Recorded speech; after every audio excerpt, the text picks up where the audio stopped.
लोक मला म्हणतात सर मी तर रोज मॉर्निंग वॉक करतो पण तरी पण मला स्लिप डिस्क का झाली. पुशअप्स करा आणि स्क्वॉट्स करा. म्हणजे वर्क पण बेडवर, जेवण सुद्धा बेडवर असतं आणि झोपायला तर वेळ आहेच. म्हणजे IT वाल्यांचं किंवा ऑफिस वर्करचं कुठेतरी अशी मान असते, मोठा कर्व असतो, पाठ सुद्धा अशी ताट नसते. ते थोडेसे 2 मिनिटं बसले की पटकन अशा याच्यात जातात. आणि अजूनही गावाकडे बघितले तर पारावर तुम्ही बघितलं ना, मांडी घालून तरी बसतात किंवा पायावर उघडे तरी बसतात. बरोबर आहे.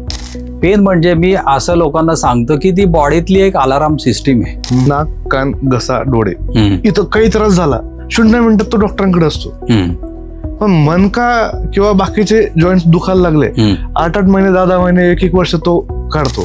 म्हणजे पेन किलर घेणं हा प्रॉब्लेम नाहीये. तर छोटा आजार असेल, चमक भरली, तुम्ही घ्या. पण असं महिने, वर्षानुवर्ष, आठवडे पण घेतले खूप तर ते घातक आहे. मागच्या आपल्या ज्या 2-3 जनरेशन आहेत त्यांना हा विकार नव्हताच, कारण काम मरणाचं काम होतं. एक्झॅक्टली. हे आत्ताच्या जनरेशन मध्ये ते विकार सुरू झालेत. पेन हा बऱ्याच वेळा मेडिसिनचा ट्रेसनी तो निघून जातो. ती प्रमाणात जर त्या नसांवर दाब आला तर लघवीचा कंट्रोलही जाऊ शकतो. मेरुदंड म्हणतो ना आपण, स्पाईन, मणका.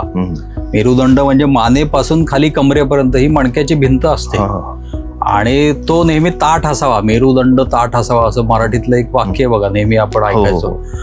मोस्टली आपल्या घरात जे बायका काम करतात, आई असेल, बहिणी असेल किंवा बायको असेल, तर त्यांच्यात हा एक कॉमन फॅक्टर दिसतो आपल्याला की मनके किंवा कंबर असते. आणि त्यांना असंही वाटतं की घरकाम म्हणजे व्यायाम होतो, आम्हाला बाहेर जाऊन काहीतरी दुसरं काही करायची गरज नाही. तर हे कितपत योग्य आहे त्यांचं?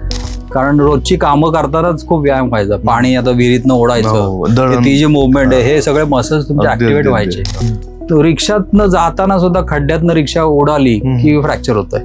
एकत्र येऊन जसं आपण ब्रेकफास्ट एकत्र करतो तसंच एकत्र येऊन व्यायाम करायला काय हरकत आहे. प्रेग्नन्सीमध्ये काही चेंजेस होतात बॉडीमध्ये. बेबी पुढे असतं, त्यामुळे तुमचं सेंटर ऑफ ग्रॅव्हिटीच पुढे सरकलेला असतो. MRI हा बऱ्याच वेळा मिसलिडिंग असतो. आणि च्या दरम्यान जे इंजेक्शन त्यांना पाठीच्या कण्यामध्ये दिले जातात त्यामुळे ते बॅकपेन कॅरी ऑन होतं आयुष्यभर. तर हे कितपत खरं आहे?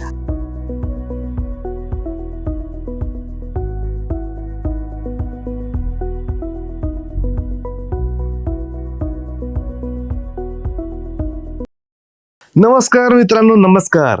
Cutting pay meeting by Chetan Patil या पॉडकास्टवर तुम्हा सगळ्यांचं पुन्हा एकदा स्वागत आहे. मित्रांनो, आज आपल्या पॉडकास्टवर असे विशेष पाहुणे आलेत. मित्रांनो, आलेले पाहुणे एंडोस्कोपिक पद्धतीने स्पाइन सर्जरी करणारे भारतातील पायोनियर आहेत. त्यांना तब्बल 25 वर्षाचा अनुभव आहे आणि एवढ्या मोठ्या अनुभवाचा वापर ते राष्ट्रीय आणि आंतरराष्ट्रीय पातळीवरील ऑर्थोपेडिक आणि न्यूरोसर्जन यांना प्रशिक्षण देण्यासाठी वापरतात, कारण त्यांच्या हातून सुद्धा चांगल्या पद्धतीने सेवा व्हावी म्हणून. असे पुण्यातील सुप्रसिद्ध मणका विकार तज्ज्ञ डॉक्टर प्रमोद लोखंडे आज आपल्या सोबत आहेत. सर, मी पाठीचा कणा ताठ ठेवून खूप मनाने तुमचं आपल्या या पॉडकास्टमध्ये स्वागत करतो. तुमचं खूप खूप स्वागत आहे. नमस्कार पाटील साहेब. नमस्कार मित्रांनो. सर, तुम्ही कसे आहात?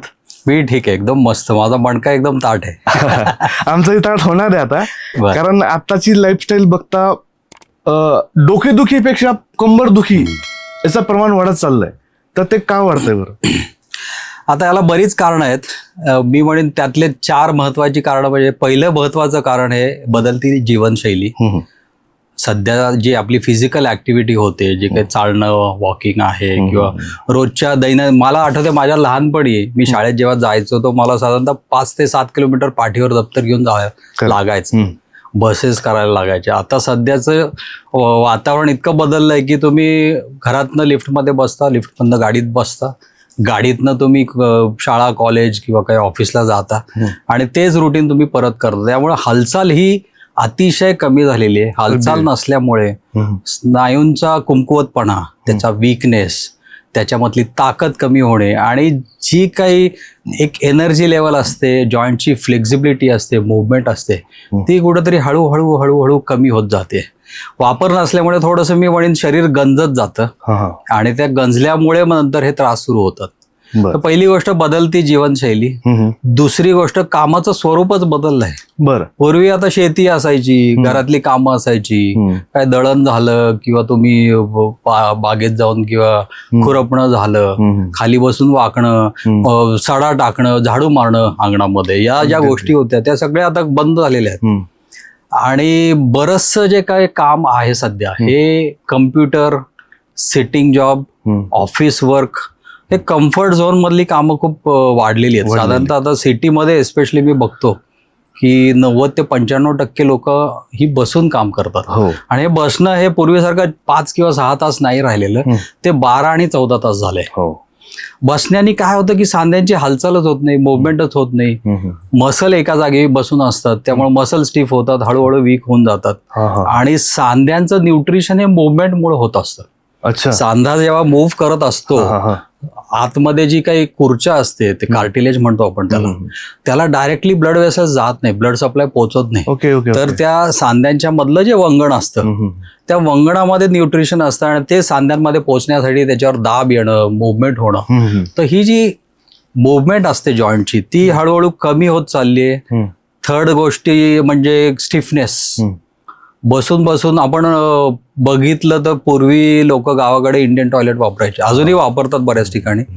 मांडी घालून बसायला, जेवायला बसायला आपण जी सवय होती आपली, ती डायनिंग टेबलमुळे एकदमच गेलेली आहे. तर खाली बसणं, मांडी घालून बसणं, इंडियन टॉयलेटवर बसतो तसं पायावर बसणं, इव्हन साधं पारावर जरी बसले तरी लोक त्या पायावर बसल्यासारखे करायचे. आणि त्यांनी काय होतं, पाठीचे जे मसल्स आहेत ते खूप स्ट्रेच व्हायचे. आता या गोष्टी राहिलेल्या नाहीत. आपण इंग्लिश पद्धतीने बसतो, जेवताना सुद्धा, काम करताना सुद्धा. आणि याच्यामुळे हिप जॉईंट स्टिफनेस आणि लोअर बॅक स्टिफनेसचं प्रमाण खूप वाढलंय. आणि अशी लोक सडनली, म्हणजे असं समजा की यांची पार्किंग मध्ये दिवसभर गाडी पार्क केलेली आहे आणि सडनली ती काढतात आणि समृद्धी हायवेला 120 स्पीडने पळवतात. असं काहीतरी ऍक्टिव्हिटी एकदम फास्ट करतात आणि त्या ऍक्टिव्हिटी करताना कुठेतरी चमक भरते आणि कुठेतरी हे प्रॉब्लेम सुरू होतात. आणि चौथी मला गोष्ट जाणवते ती म्हणजे सूर्यप्रकाश आणि स्वच्छ वारा कुठे मिळतोय आपल्याला. सूर्यप्रकाश, एक्सपोजरच नाही सनलाईटचं. सनलाईट हे एक प्रकारचं न्यूट्रिशन आहे. आपण समजतो की जे पोटात अन्न घेतोय आपण, त्या अन्नावरच सगळी एनर्जी आहे. तर तसं नाहीये. साधारणतः मी म्हणेन 60% हे पोटातलं अन्न, 20% हे सनलाईट एक्सपोजर आणि 20% हे चांगला फ्रेश एअर जो मॉर्निंग मध्ये असतो. युजली तुम्ही दिवसा बघितलं तर पेट्रोलचाच सगळं त्याच्यात हे असतं, कंजेशन असतं किंवा अडल्ट्रेशन असतं. पण सकाळचा जो फ्रेश वारा असतो, ब्रह्ममुहूर्तातला जो म्हणतो आपण, ऑक्सिजन लेवल, हाय ऑक्सिजन लेवल, ते पण मिळत नाही लोकांना. आणि सनलाईट एक्सपोजर नसल्यामुळे कुठंतरी न्यूट्रिशनल डेफिशियन्सी आणि आपली स्केलेटल सिस्टीम, जी बॉडीची काही हाडांचा जो काही साचा आहे आणि त्याला कंट्रोल करणारे मसल्स आहेत, हे सिस्टीम ही दोघं एकमेकांना पूरक असते, तर ती कुठे कुठे वीक व्हायला लागली आहे. अशी 4 मेन कारण आहेत. एक म्हणजे बदलती जीवनशैली, ऑफिसचं काम, बसण्याची पद्धत. बसताना कोणी ताट बसत नाही, असं कुबड काढून बसतो. मान सुद्धा अशी असते, कंटिन्युअसली टायपिंग करताना मान वाकून वाकून ते मागचे मसल्स तुमचे स्ट्रेच होत राहतात आणि कुठेतरी ग्रॅज्युअली त्या मसलमध्ये एक विकनेस डेव्हलप होतो. ते खूप रबर बँड आपण ताणल्यावर कसे मसल्स एकदम ताणले जातात आणि इलॉंगेट होतात आणि ते बारीक होत जातात. तर पुढचे मसल्स स्ट्रॉंग होतात, टाईट होतात आणि मागचे मसल्स वीक होत जातात. त्याच्यामुळे एक प्रकारचा पोश्चर पण तुम्ही बघितलं ना IT वाल्यांचं किंवा ऑफिस वर्करचं, कुठेतरी अशी मान असते, मोठा कर्व असतो, पाठ सुद्धा अशी ताट नसते. ते थोडेसे 2 मिनिटं बसले की पटकन अशा याच्यात जातात. तर सपोर्ट लागतो. सपोर्ट लागतो. जसं मनी प्लांटला कसं आधार लागतो काडीचा, तसं ते हळूहळू मणक्याला तर सपोर्ट लागतोय. आणि जो नॅचरल सपोर्ट असतो देवाचा मसल, तर मसल डेव्हलप नसल्यामुळे किंवा ग्रॅज्युअली ते ॲट्रोफी होतात, म्हणजे कमकुवत होत जातात. त्यामुळे हळूहळू मणक्यांचे म्हणजे काही विकार झाले किंवा प्रॉब्लेम सुरू झाले, ते ग्रॅज्युअली हळूहळू वाढत चाललेले आहेत. आणि मला आठवतंय साधारणतः 30 वर्षापूर्वी मी जेव्हा 30 ते 25 वर्षापूर्वी मी जेव्हा प्रॅक्टिस सुरू केली, तर माझ्या ओपीडीमध्ये येणारे लोक असे बरेचसे पेशंट हे वयस्कर असायचे आणि त्यांना घेऊन येणारे त्यांची मुलं असायची. बरोबर आहे. आता एक्झॅक्टली उलट झालंय. आता माझ्या ओपीडीमध्ये साधारणतः 18 ते 35 वर्षाची लोक ही 90% झालीत आणि त्यांना त्यांचे आई वडील घेऊन येतात. तर अशी ही कंडिशन झालेली आहे. तर बदलता काळ, डेफिनेटली याच्यामध्ये physical activity, lack of discipline, lack of regular exercise आणि मुवमेंट. मुवमेंटला आपण हालतच नाही. इव्हन ऑफिस वर्कर जे येतात वर्क फ्रॉम होम वाली लोक तिथंच बाटली घेऊन बसतात पाण्याची. हो अगदी 4 तास हालत नाहीत. आपण काय केलं पाहिजे, ती बाटली ठेवा बाजूला. तुम्ही एक दर अर्ध्या तासाने उठलं पाहिजे, किचन मध्ये जा, एक घोट पाण्याचा घ्या, परत या. ती तेवढी जरी फिजिकल ऍक्टिव्हिटी असेल ना तर कुठेतरी या सांध्यांना थोडी चालना मिळते, थोडीशी ऍक्टिव्हिटी राहते आणि त्याच्यात थोडंसं म्हणजे स्टिफनेसचा जो काही प्रॉब्लेम आहे थोडा कमी होऊ शकतो. ते बरोबर. जिन्याने चढण्याचा, पहिल्या मजल्यावरची लोक सुद्धा आता लिफ्ट वापरतात. खरंय. तर हे ह्या सगळ्या गोष्टी थोड्याशा मला वाटतं this is we are all going in to comfort zone. Yes. कुठेतरी बॉडीला आपण टेम्पररी कम्फर्ट झोन आणि तो लॉंग टर्म आपल्याला त्रास देणार आहे. सर तुम्ही सांगितलं तसं आता मी पण 90s किड आहे, तर मी पाहिलं येते की आम्ही शाळेतून आल्यावर दप्तर फेकलं की खेळायला जायचं, ओट्यावरून उड्या मारत जायचं. तिथं आता जरी कुठं जायचं असलं मामाच्या घरी इतकं म्हणजे हल्ली 100 मीटर जरी असलं तरी सायकल किंवा. दुसरी गोष्ट तुम्ही जर बघितली ना, मैदानी खेळ बंद झाले. मैदानच बंद झाले. मैदानच नाहीत. म्हणजे पूर्वी विटीदांडू किंवा फुटबॉल, क्रिकेट या गोष्टी धावण्याचे खेळ होते. सगळे खेळ धावण्याचे होते. एक पण असं बसून नाही राहायचं. सगळे आता सध्या सगळं कम्प्युटर, तुमचं PS1 काय PS7 जे आहे, सोनी वर्क्स, प्ले स्टेशन. तर याचं ते जग आलंय. व्हिडिओ गेम्स वर जास्त आपण भर देतोय. बरोबर आहे. एक गोष्ट मी कुठेतरी रीड केली होती, त्यात बस स्टँडवर जेव्हा मी लोक बघायचो म्हातारे ते उखड बसतात असं पाय फोल्ड करून. मी सुद्धा फोल्ड होऊ शकत नाही आता. ते इतके फोल्ड व्हायचे, मी पूर्ण फोल्ड होऊन बसायचे. ते पूर्वी ही नैसर्गिक, कारण खुर्च्या नसायच्या, कुठं बाकडी नसायची, लोक तुम्ही खाली बसायचे तसंच. आणि अजूनही गावाकडे बघितले तर पारावर तुम्ही बघितलं ना, मांडी घालून तरी बसतात किंवा पायावर उघडे तरी बसतात. बरोबर आहे. आणि आत्ताच्या जनरेशनला मी तेच म्हणेन, या 2 मुवमेंट फार महत्वाच्या आहेत. मांडी घालून बसणं म्हणजे सिटिंग क्रॉस लेगेड आणि स्क्वॉटिंग म्हणजे इंडियन टॉयलेटमध्ये बसतो तसं पायावर बसणं. ह्या 2 मुवमेंट अतिशय महत्वाच्या आहेत आणि त्या मुवमेंटमुळे हिपचा एरिया आणि लोअर बॅक हे 2 एरिया तुमचे फार फ्लेक्झिबल राहतात. तर आजार होण्याचं प्रमाण तुमचं फार कमी होऊ शकतं. सिंपल गोष्ट 2च. सकाळी एक 5-10 मिनिटं तुम्ही पाणी पिताना, मलासनमध्ये पाणी प्या म्हणतात उठल्यावर, तर तुम्ही त्या ह्याच्यावर पायावर बसून जर पाणी पिलं एक 5-10 मिनिटं, किंवा जेवताना तुम्ही खाली बसून जेवा थोडंसं. काही नाही तर पुस्तक वाचताना सुद्धा खाली पटकन सोफ्यावरनं उतरून खाली जमिनीवर बसा. तिथं काहीतरी तुम्ही हे टाका, बसायला जागा. आणि जेवताना किंवा इव्हन थोडंसं छोटंसं डेस्क घेऊन त्याच्यावर जर पुस्तक, म्हणजे पूर्वी मुनीमजी लिहायचे ना, अशा गोष्टींचा मला वाटतं खूप फरक पडेल. या छोट्या छोट्या गोष्टी वाटतात आपल्याला. लॅपटॉपवर बसताना सुद्धा मांडी घाल, तुम्ही बसा टेबलवर, पण एक काही काळ तुम्ही असं केलं ना तर त्या जॉईंटला वेगळी पोझिशन मिळते आणि तर थोडंसं ते मसल्स पण तुमचे रिलॅक्स होतात.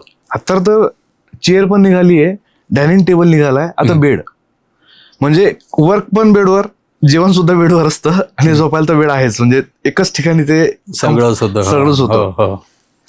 सर थोडंसं आउट ऑफ द कॉन्टेक्स्ट मला विचारायचं, खरा श्रीमंत माणूस कोण आहे? आता आपण बघतो की आपण शहरातली जे आता उतार वयातली लोक बघितली, साधारण 50 वर्षानंतर त्यांना इथलं ट्रान्सप्लांट तिथलं ट्रान्सप्लांट मध्येच काहीतरी खूप येतात. आणि त्याच ठिकाणी आपण पाहिलं की वारकरी संप्रदायामध्ये वारकरी जेव्हा जातात तेव्हा 80-80 वर्षाचे म्हातारे डोक्यावर तुळशी वृंदावन किंवा बऱ्याच गोष्टी घेऊन आनंदाने चालत जातात.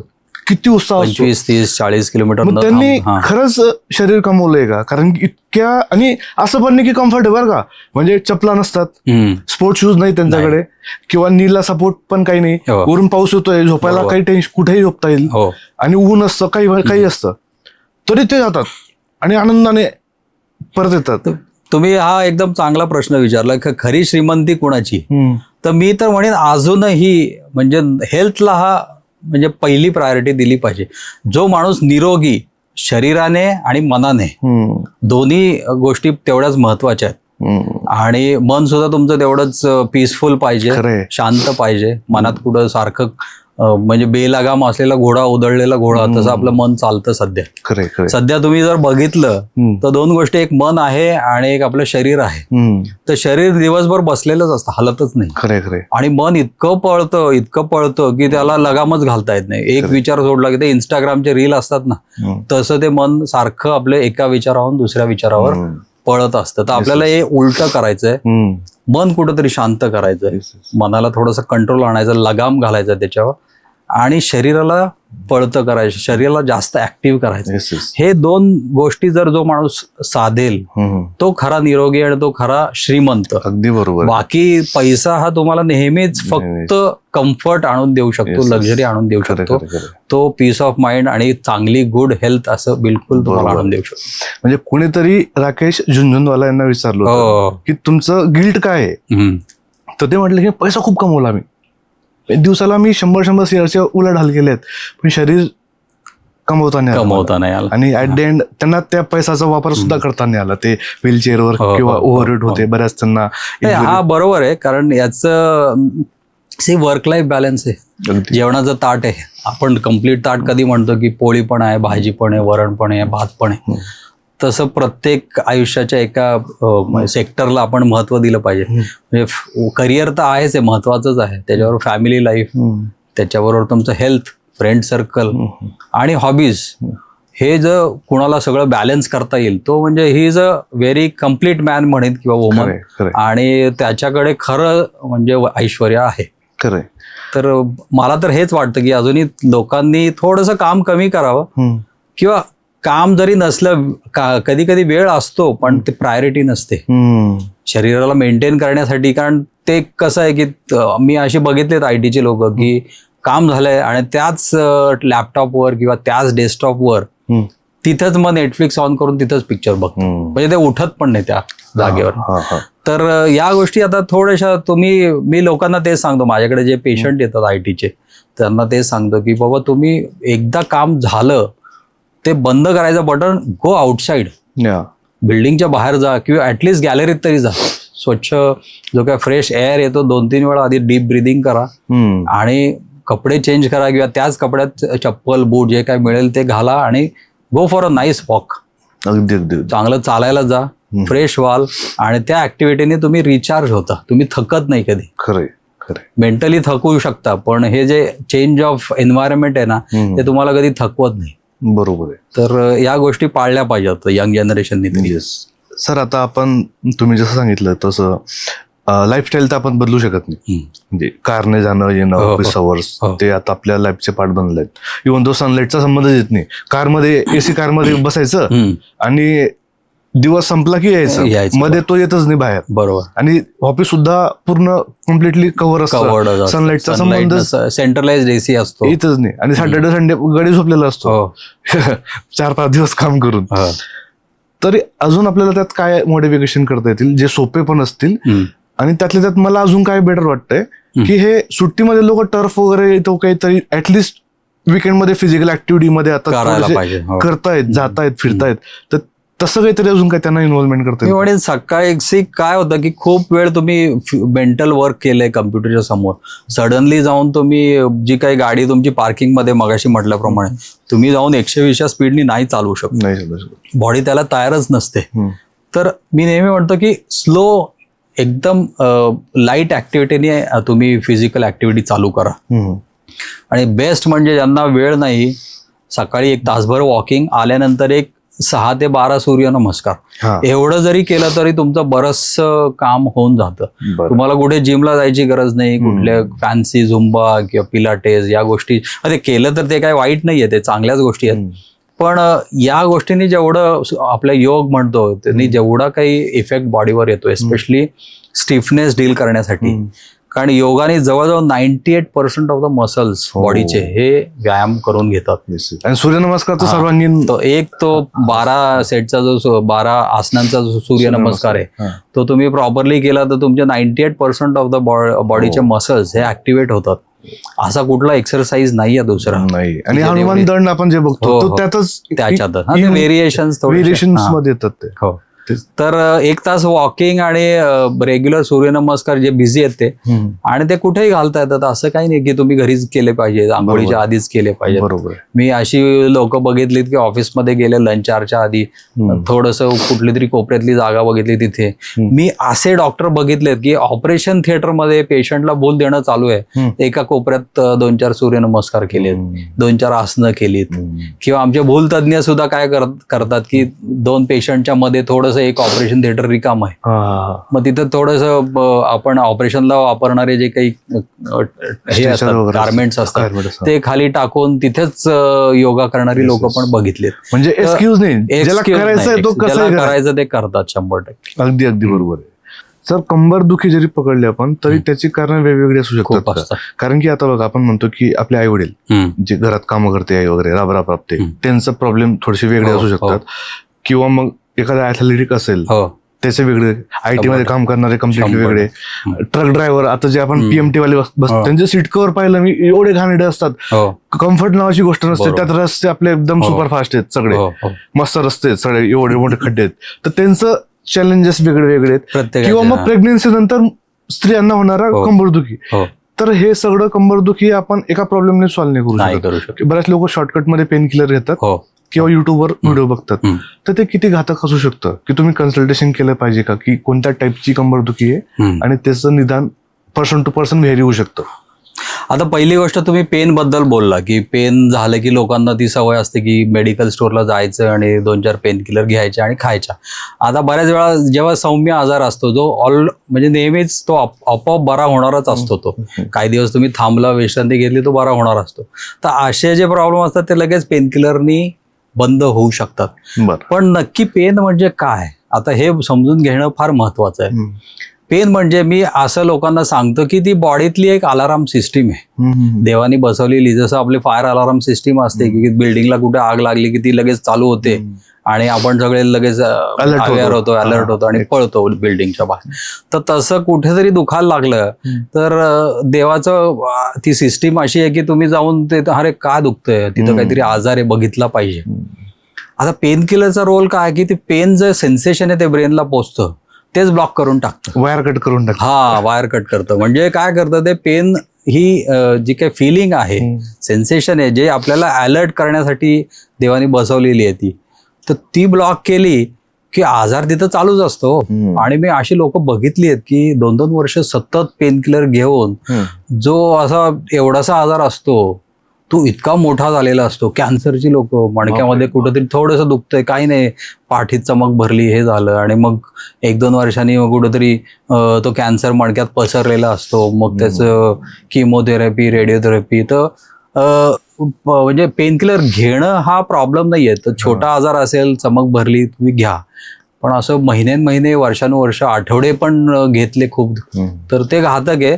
त्याचा आजाराचं मूळ किंवा रूट कॉज हे शोधणं फार गरजेचं आहे. बरोबर. ते जर तुम्हाला कळलं नाही आणि तुम्ही ब्लाइंडली घेत बसला, आणि युट्यूब आणि गुगल हे आत्ताच्या जागाचं मला वाटतं आई वडील पण आहेत आणि डॉक्टर पण आहेत पेशंट लोकांचे. तर आई वडील काय म्हणेल किंवा मुलं तर आई वडिलांचं ऐकतच नाही, ते गुगलमध्ये सर्च करून ते आर्ग्यू करू शकतात. तर तसंच आहे. पण मॅच्युअर पर्सन काय विचार करतो की there is a difference between information आणि नॉलेज. एक्झॅक्टली. इन्फॉर्मेशन म्हणजे तुम्हाला माहिती मिळालेली असते, पण कुठली माहिती घ्यायची आणि कुठली सोडून द्यायची, तर ती प्रोसेस करणं, तेवढी मॅच्युरिटी डेव्हलप करणं किंवा त्या विषयातलं आपण म्हणतो ना स्किल डेव्हलप करणं, तर हे सुद्धा तेवढंच महत्वाचं. आता आम्ही इतके वर्ष प्रॅक्टिस करतोय, अजूनही मी म्हणेन की आम्हाला एक थेंबा एवढंच नॉलेज आहे या विषयातलं. तर जेवढं तुम्ही इन डेप्थ जाता तेव्हा तुम्हाला कळतं की बाबा की ते तुमचे एक्स्ट्रा सेन्सेस पण जागृत होतात. कधी कधी असं जाणवतं की एक पेशंट वॉकिंग करत आला तुमच्या ओपीडीत, त्याला बघितल्यावरच लक्षात येतं की अरे नाही, हे काहीतरी वेगळं आहे, थांब जरा, मला अलर्ट होऊ दे, मला प्रॉपरली बघू दे. की त्याच्या म्हणजे वॉकिंगची स्टाईल, त्याचा चेहरा, त्याची हालचाल, त्याच्यावरनच लक्षात येतं की हा काहीतरी सिरियस आजार आहे, मला बघू दे. तर हे स्किल डेव्हलप करायला वेळ लागतं. तर प्रत्येक गुगलची इन्फॉर्मेशन, मी उद्या म्हटलं की मला तुमच्या सॉफ्टवेअर मधले काही पायथॉन शिकायची, मी काही गुगल वाचून नाही शिकू शकत. आणि जरी शिकलो तरी त्याच्यातनं मी काही असं युजफुल सॉफ्टवेअर नाही तयार करू शकत. त्याला एक्सपर्ट लागतं, त्याच्यात वेळ घालायला लागतो. तर वाचा तुम्ही गुगल माहितीसाठी, पण डॉक्टरचं म्हणणंही ऐकून घ्या आणि त्याच्यातनं दोघांची ते कम्पेअर करूनच तुम्ही पुढचा डिसिजन घ्या. बरोबर. आपण बघतो की इग्नोरन्स केल्यानंतर बरेच लोक हायर म्हणजे जास्त पॉवरच्या पेन किलर घेतात, ह्याच्यानं फरक पडत नाही.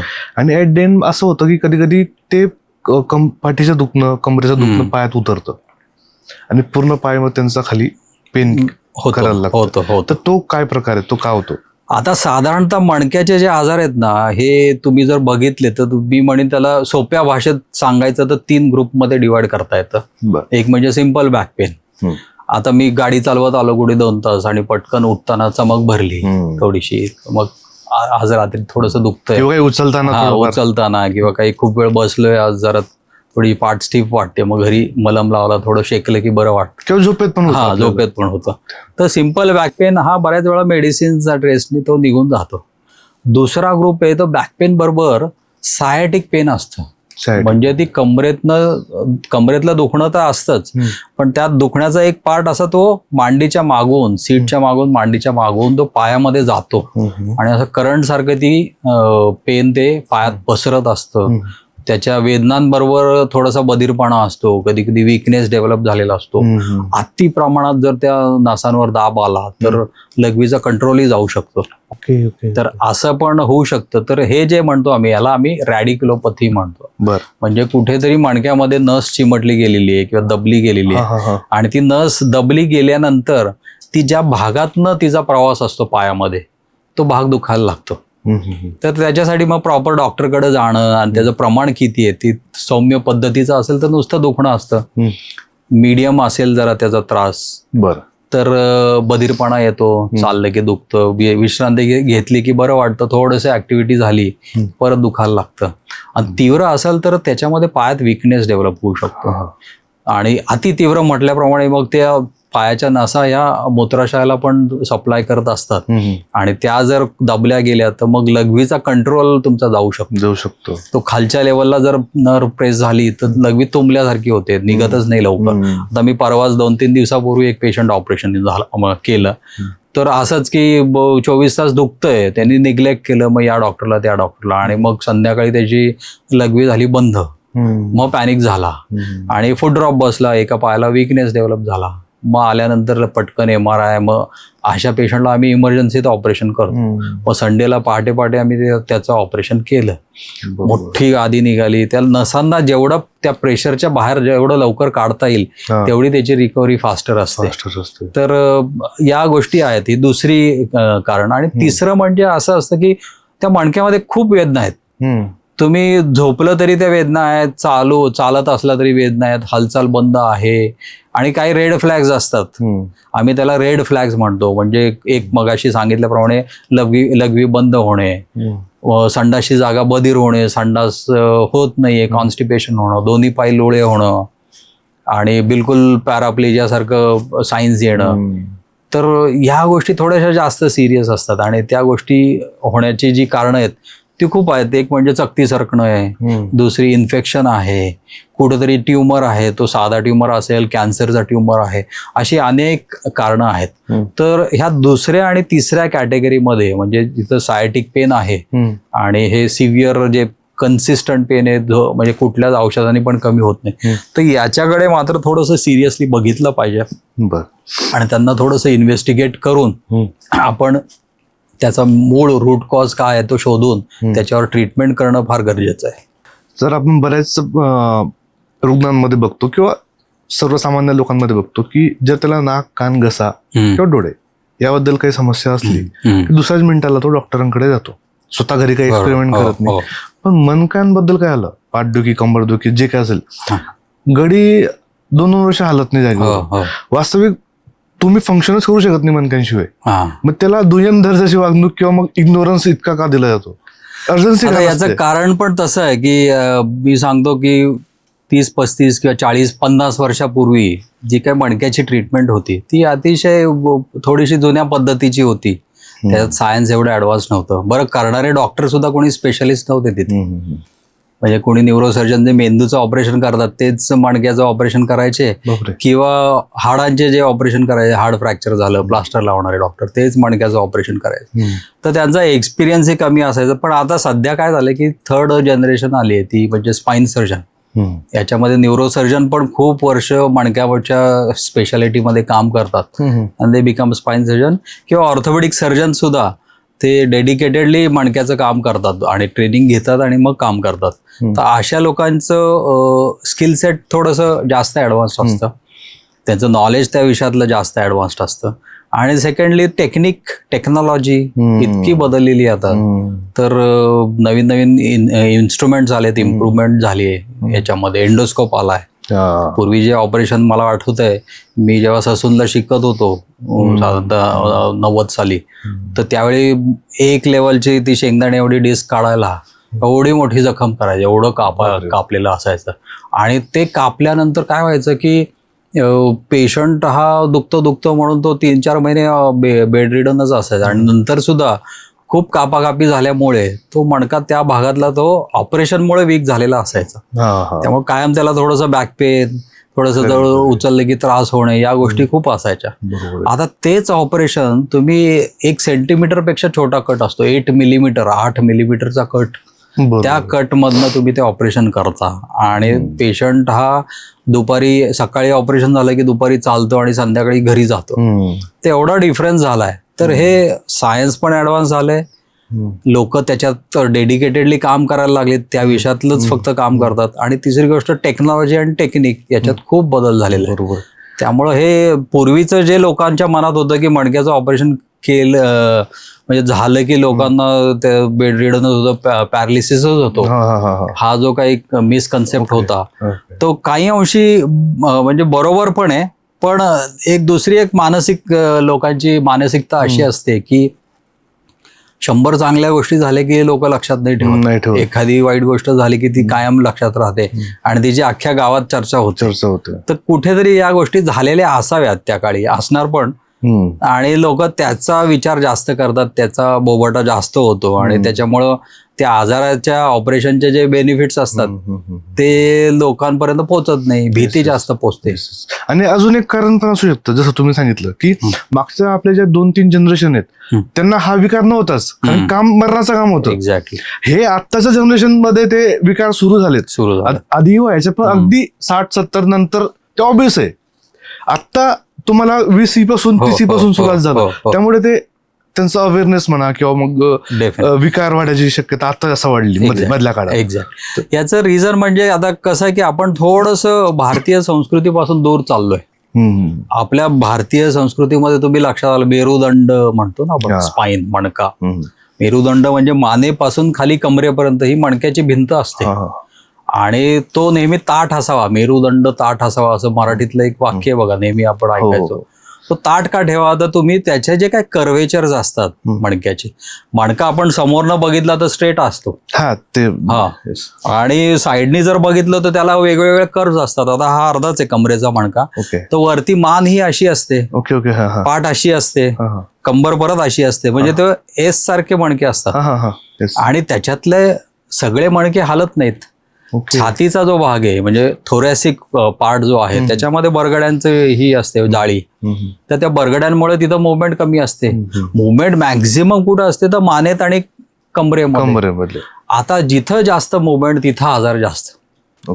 त्यामुळे लोकांमध्ये मानदुखी आणि पाठदुखीचे आजार का, तर कंबरदुखी जास्त असते आणि मानदुखी जास्त असते, आणि तिथं मुवमेंट जास्त, त्याला सपोर्ट जास्त लागतो मसलचा, आणि तो आपण करत नाही. मसल विकनेस डेव्हलप झालेला असतो, स्टिफनेस डेव्हलप झालेला असतो. त्याच्यामुळे जरा थोडंसं काही झटका जरी बसला तरी लोकांना चमक भरते, स्लिप डिस्क होते, असं खूप कॉमन झालं आता. जर आपण बघतो की आपल्या घरात ज्या स्त्री असतात, मोस्टली इंडियन याच्यामध्ये परिवारामध्ये, तर आई असेल, बहीण असेल, बायको असेल, आजी वगैरे असतील, तर त्यांचा तो कॉमन फॅक्टर असतो. बरोबर. बॅक पेन होतो, गुडघेदुखी कंपल्सरी असते. सगळ्यांचं वर्क लाईफ सेम, आणि त्यांना असं वाटतं की मी इतकं मरमर राब तर मला बाहेर जाऊन व्यायाम करायची काय गरज आहे. तर हे कितपत योग्य आहे? आता तसं बघितलं तर हा फार चांगला प्रश्न आहे की स्त्रियांमध्ये आत्ताच्या काळात मी बघितलं की आमच्याकडे जे काही पेशंट आहे त्यात स्त्रियांचं प्रमाण जास्त आहे. तर मानदुखी आणि कंबरदुखी ही स्त्रियांमध्ये खूप कॉमनली दिसते सध्याच्या काळात तरी, आणि त्याची बरीच कारणं आहेत. पहिलं महत्वाचं कारण म्हणजे आता मी म्हणतो की स्त्री अजूनही घराचा मेन पिलर आहे, मुख्य कणा आहे आपला. पाठीचा कणा कसा आहे तसा स्त्री ही म्हणजे she is the power of the house. तर यांना आता पहिल्यासारखं नाहीये की नुसतं घरात स्वयंपाक केलं, झाडू मारली किंवा बाकीची काही घरातली कामं केली तर एवढंच नाहीये, तर हे करून त्यांना ऑफिसमध्ये जॉब करायचा असतो आणि ते पुरुषांनी एवढ्याच करतात, म्हणजे तेवढेच वर्किंग आवर्स असतात, तेवढीच मेहनत असते आणि ते करून आल्यावर बऱ्याच वेळा पुरुष अजूनही सोफ्यावर बसलं, टीव्ही लावला, पण यांना जाऊन मग ते किचन बघा ते डिनरचं काय करायचं, पोळ्या करायच्या राहिल्यात, तिथं साफसफाई, तर विश्रांती तशी नाहीये, तर सतत कष्ट आहेत आणि कष्टाने काय होतं की झीज जास्त होते शरीराची, थकवा येतो, त्या मसल्सला विश्रांती मिळत नाही. कष्ट आणि व्यायामामध्ये तो फरक आहे. व्यायामाने शरीर हे ताजंतवानं होतं, रिफ्रेश होतं, त्याच्यात एनर्जी, ऊर्जा जनरेट होते व्यायामाने, पण कष्टाने तसं होत नाही. तर घरातली भांडी घासणं तुम्ही ह्याच्यामध्ये सिंकमध्ये, किंवा तुम्ही थोडंसं पोळ्या लाटल्या म्हणून तुम्ही व्यायाम केला असं नाही म्हणता येत. तर सध्याच्या स्त्रियांना व्यायाम हा एक महत्वाचा घटक आहे, तो केलाच पाहिजे. पूर्वी ऑप्शन असायचा, कारण रोजची कामं करतानाच खूप व्यायाम व्हायचा. पाणी आता विहिरीतनं ओढायचं, ती जी मुवमेंट आहे, हे सगळे मसल्स तुमचे ऍक्टिव्हेट व्हायचे.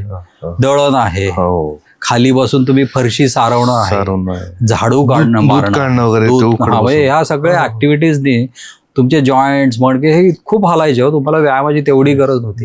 आता तसं नाही राहिलं. आता बऱ्याचशा गोष्टी या थोड्याशा मेड्स करतात. आपलं जे काम आहे ते म्हणजे स्वयंपाक, म्हणजे स्ट्रेस असतो पण फिजिकल ऍक्टिव्हिटी तेवढी नसते. त्यामुळं मी स्त्रियांना नक्की सजेस्ट करेन की तुम्हाला व्यायाम हे कंपल्सरी आहे, आता ऑप्शन नाही राहिले. दुसरी महत्वाची गोष्ट म्हणजे स्त्रियांच्या मध्ये एक फार महत्वाची स्टेज असते, ती म्हणजे मेनोपॉज. तर मेनोपॉज मध्ये काय होतं की इतकी वर्ष जे हॉर्मोन्स शरीरामध्ये असतात, इस्ट्रोजन म्हणा, प्रोजेस्ट्रॉन म्हणा, त्या हॉर्मोन्स जे काय मेन काम आहे ते मसल स्ट्रेंथ, बोन स्ट्रेंथ ही खूप मेंटेन करत असतात. आणि मेनोपॉज मध्ये काय होतं की हे हॉर्मोन संपत जातात, म्हणून तर रजोवृत्ती होते. तर हे हॉर्मोन संपल्याने काय होतं, तुमचं ठीक आहे पाळी बंद होणे हा एक पार्ट आहे, पण ते हॉर्मोन संपल्यामुळे जे काही आपल्या बॉडीवर परिणाम होतात त्यामध्ये ऑस्टिओपोरोसिस, पोस्ट मेनोपॉझल ऑस्टिओपोरोसिस फार महत्वाचं आहे. दुसरी गोष्ट जी आतापर्यंत खूप निग्लेक्ट केलेली आहे, पण आता नवीन जे सायंटिफिक रिसर्च होतोय, लोकांचे पब्लिकेशन होत आहेत, त्याच्यामध्ये असं दिसतंय की आपण हाडांना महत्व देतोच, पण हाडांच्या बरोबर जे मसल असतो त्याला तेवढं महत्व देत नाही. तर रॅपिड मसल लॉस, ज्याला आम्ही सार्कोपेनिया म्हणतो आमच्या भाषेत, तो पण आफ्टर मेनोपॉज खूप रॅपिड, खूप स्पीडनी वाढत असतो. आता ह्या कमी होणाऱ्या मसल लॉसला तुम्हाला कुठेतरी आवर घालायचा असतो, मेंटेन करायचं असतं त्या मसल्सचं, कारण ते मसल्स हे प्रत्येक सांध्याला सपोर्ट करतात, ते शॉक ॲब्झॉर्बर सारखं काम करतात.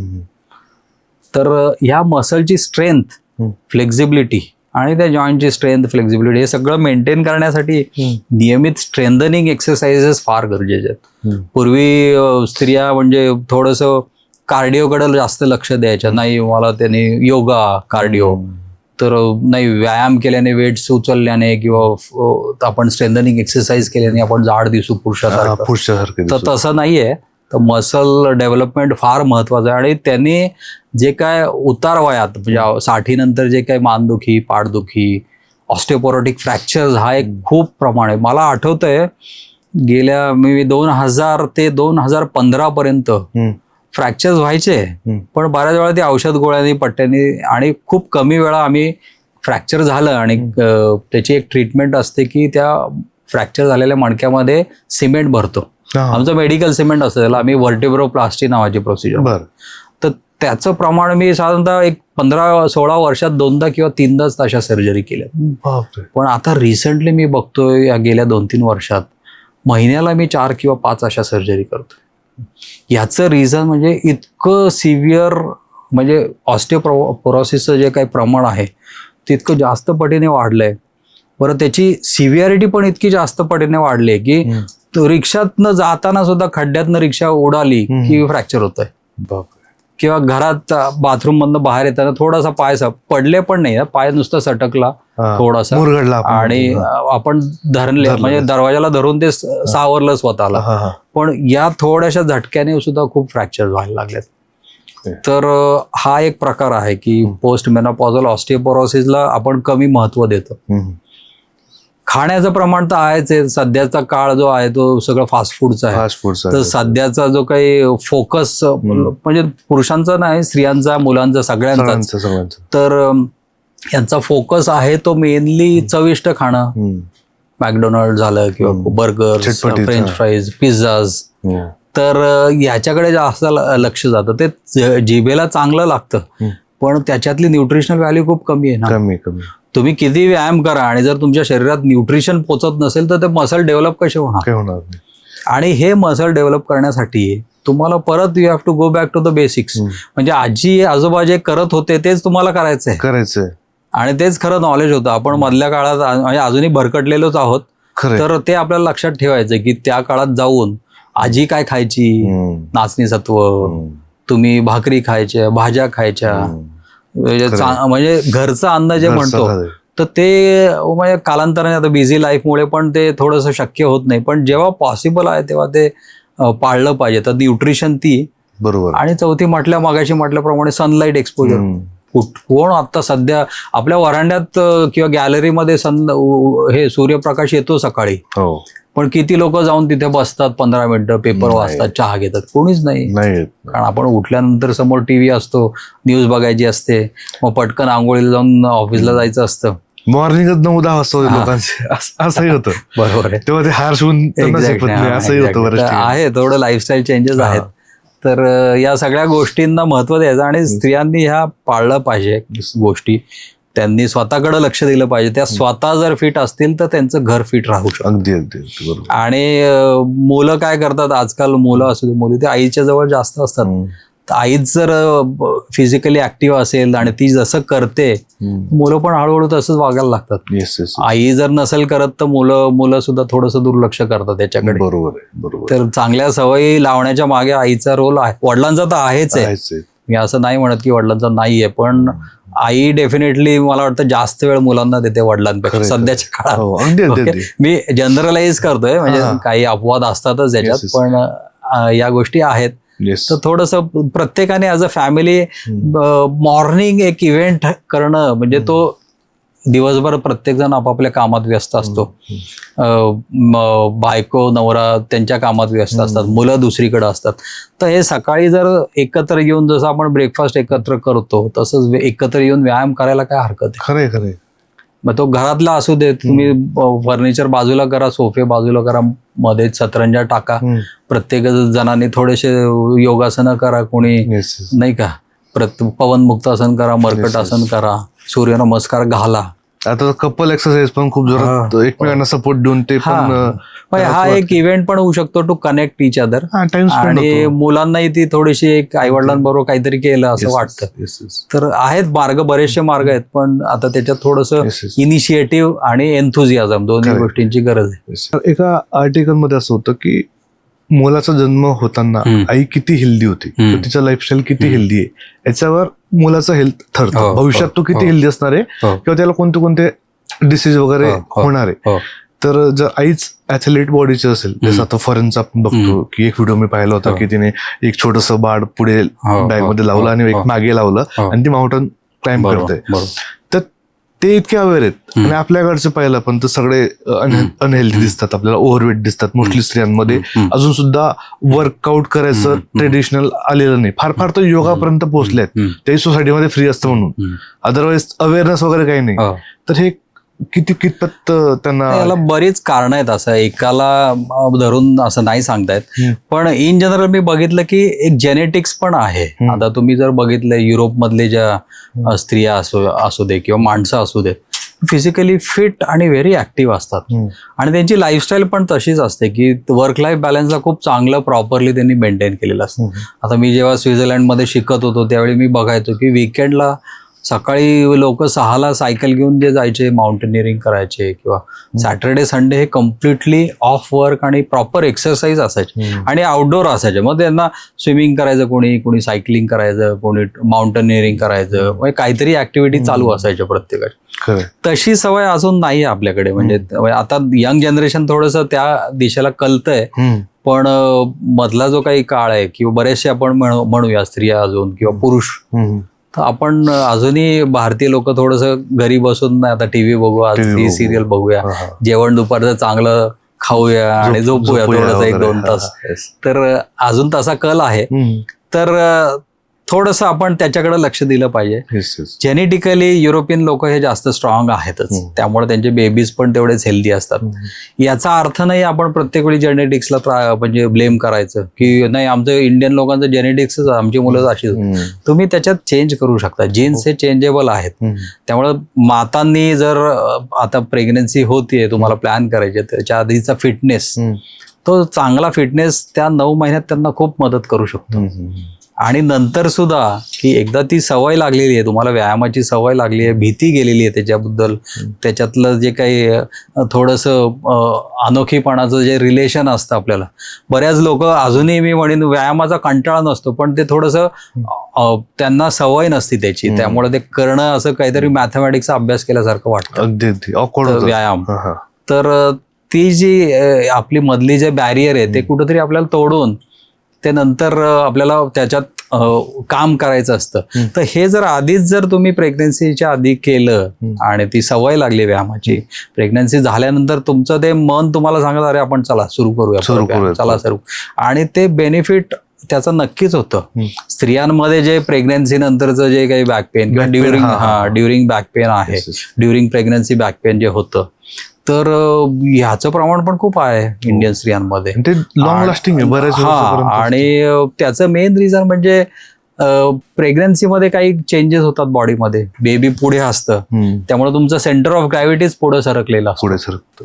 सेंटर ऑफ ग्रॅव्हिटी म्हणजे डोकं, तुमचे खुबे आणि पंजे हे एका लाईन मध्ये पाहिजेत, त्यामुळे वेट ट्रान्समिशन एका लाईन मध्ये होतं आणि ते मणक्यातनं होत असतं. असं बेबी जेव्हा पुढे येतं तर ते centre of gravity shifted to the front. त्याच्यामुळे पाठीचा जो बाक आहे, कर्वेचर आहे, तो वाढलेला असतो. त्याला एक्झॅजरेटेड लंबर लॉर्डोसिस म्हणतो आमच्या भाषेत आम्ही. आणि त्याच्यामुळे पाठीच्या मसलला खूप ताण बसतो. त्यामुळे during pregnancy especially 2nd trimester 3rd ट्रायमेस्टरमध्ये तो बॅक पेनचं प्रमाण वाढतो. 3rd मध्ये तो खूपच असतो. तर ह्याच्यासाठी तुम्ही आधीच प्रिपेअर केलं का? ते पाठीचे मसल्स हे 9 महिने ते सगळं सस्टेन करणे एवढे स्ट्रॉंग आहेत का, ते आपण बघत नाही.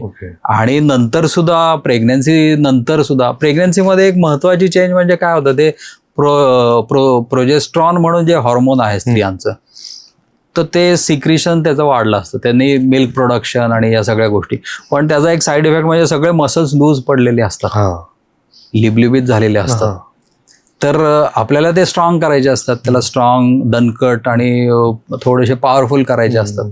तर ते व्यायामानेच करू शकतो. त्यामुळे पोस्ट प्रेग्नन्सी वेट लॉस आणि मसल स्ट्रेंथनिंग हे सुद्धा तेवढंच महत्वाचं आहे. हे जर तुम्ही प्रॉपरली केलं प्लॅन करून, तर जे काही प्रेग्नन्सीचा, ड्युरिंग प्रेग्नन्सीचा त्रास आणि नंतर आफ्टर डिलिव्हरीचा जो काही त्रास आहे तो बऱ्याच अंशी कमी होऊ शकतो. आणि लोक मी बघितलीत की 8 दिवसात बॅक टू वर्क अशी झालेली आहेत लोक, म्हणजे जी खरोखर व्यायाम करणारी लोक आहेत. तर आपल्या हातात बऱ्याचशा गोष्टी आहेत. सगळ्या गोष्टी आपण जेनेटिक्स आणि आपल्या आई वडिलांना नाही देऊ शकतो. माझे आई वडील तेवढे जाड होते म्हणून मी तसं नाही. वजन कमी केलं की तुझं फ्युचर किंवा तुझी जनरेशन चांगली येणार. हो. तर हा एक लोकांमध्ये समज आहे की माझ्या वडिलांची उंचीच तेवढी होती किंवा माझ्या आई वडील असेच, माझे आई वडील डायबेटिकच होते त्यामुळे मला डायबिटीज येणारच आहे, हा जो काही आहे. तर हे सगळं आपण इन्सिडन्स वाढतो. म्हणजे आई वडील जर एक ओबीज असतील किंवा ते डायबेटिक असतील तर मुलांमध्ये ते होण्याची पॉसिबिलिटी वाढलेली असते. पण ते होईलच याचं काही नाही असं. तर तुम्ही जर त्याच्यावर काम केलं, असं समजायचं हा आपला वीक सब्जेक्ट आहे. म्हणजे शाळेत जाताना मॅथमॅटिक्स जर वीक असेल तर आपण ट्युशन लावतो ना बाहेरची, आणि त्याच्यावर जास्त काम करतो म्हणजे पटकन पास होऊ आपण त्याच्यात. तर तसंच हा आपला वीक पॉइंट आहे. डायबिटीस, आता माझे आई वडील दोघेही डायबिटिक होते, वडील सुद्धा म्हणजे अनकंट्रोल डायबिटीस मुळेच गेले. पण मी त्याच्यावर स्पेसिफिकली लक्ष देतो की बाबा खाणं, डायबिटीस कशामुळे होतं, खाणं, योग्य गोष्टी न म्हणजे खाल्ल्या पाहिजेत आणि योग्य गोष्टी न खाल्ल्या पाहिजेत, अयोग्य गोष्टी किंवा प्रमाण कमी. तर कुठेतरी याचं, आणि त्यामुळं शुगर अजून तरी आय एम 54 पण अजूनही शुगर मला नाहीये. तर हे आपण आपल्या हातात बऱ्याचशा गोष्टी आहेत. प्रत्येक गोष्टी जेनेटिक्सला दोष देणं हे चुकीचं आहे. सर एक गैरसमज सुद्धा आहे स्त्रियांमध्ये की प्रेग्नन्सीच्या दरम्यान जे इंजेक्शन त्यांना पाठीच्या कण्यामध्ये दिली जातात त्यामुळे ते बॅक पेन कॅरी ऑन होतं आयुष्यभर, तर हे कितपत खरं आहे? आता याच्यात काही प्रमाणात थोडंसं तथ्य होतं पूर्वी, ते पण 25-30 वर्षापूर्वी. कारण त्या काळी जी काही मणक्यात इंजेक्शन द्यायची सुई आहे त्याची जाडी थोडीशी जास्त होती. ते म्हणजे 21, 22, 23 नंबरच्या निडल्सनी द्यायची. आताचे जे काही इंजेक्शन असतात ते 27 नंबर वगैरे असते, इतकी केसासारखी बारीक असते. तर ती देताना काही तशी इंजुरी होतच नसते. पण तो एक आता सुई टोचणार म्हणून म्हणजे पाठ एकदम अशी कडक करणं आणि त्याच्यानंतर आणि हे मी आधी मगाशी सांगितलं जे आहे की मसल विकनेस असतो, चेंज ऑफ बॅलन्स असतं, सेंटर ऑफ ग्रॅव्हिटी असते, पोट पुढं आलेलं असतं त्यामुळे पाठीवर लोड जास्त येतो. पुढं खेचण्याचं जे काही पाठीवरचा जो लोड असतो की मणक्याला ते पुढे ढकलण्याचा प्रयत्न करतं बेबी, कारण बेबी पुढं असतं त्यामुळे मणका आणखी वाकलेला असतो. ते मणका पुढं जाण्याचा जो काही कल असतो तर त्याच्यामुळे पाठीच्या मसलला जास्त काम करावं लागतं. दे गेट एक्झॉस्टेड, काही वेळाने ते थकून जातात आणि मग बॅक पेन सुरू होतं. बरोबर आहे. तर हे असताना जर सुई दिली तर ते चालूच राहणार आहे ना नंतर, तुम्ही जर त्याच्यावर उपाय नाही केला तर. बरोबर. तर मग त्यामुळे आपण लिंक करतो की बाबा नाही त्यावेळी ते इंजेक्शन दिलं होतं म्हणून आता अजूनही कंबर दुखते आणि ते तशीच राहील. तर त्याला आपण काही उपाय केलेलाच नसतो. त्याला आपण फक्त नाही मला दुखतंय मला गोळी द्या, आणि मगाशी सांगितल्याप्रमाणे गोळीचा हा जो काही उपयोग असतो हा मेडिसिननी कुठलाही आजार क्युअर होणार नाही मणक्याच्या रिलेटेड. तर पेन किलर्स हे काय करतात ते तेवढ्यापुरतं दुखणं थांबवतात, पण ते दुखणं थांबवण्याच्या नंतर जे काही त्या मसल्सला स्ट्रॉंग करायचं असतं ते तुम्हीच करायचं असतं.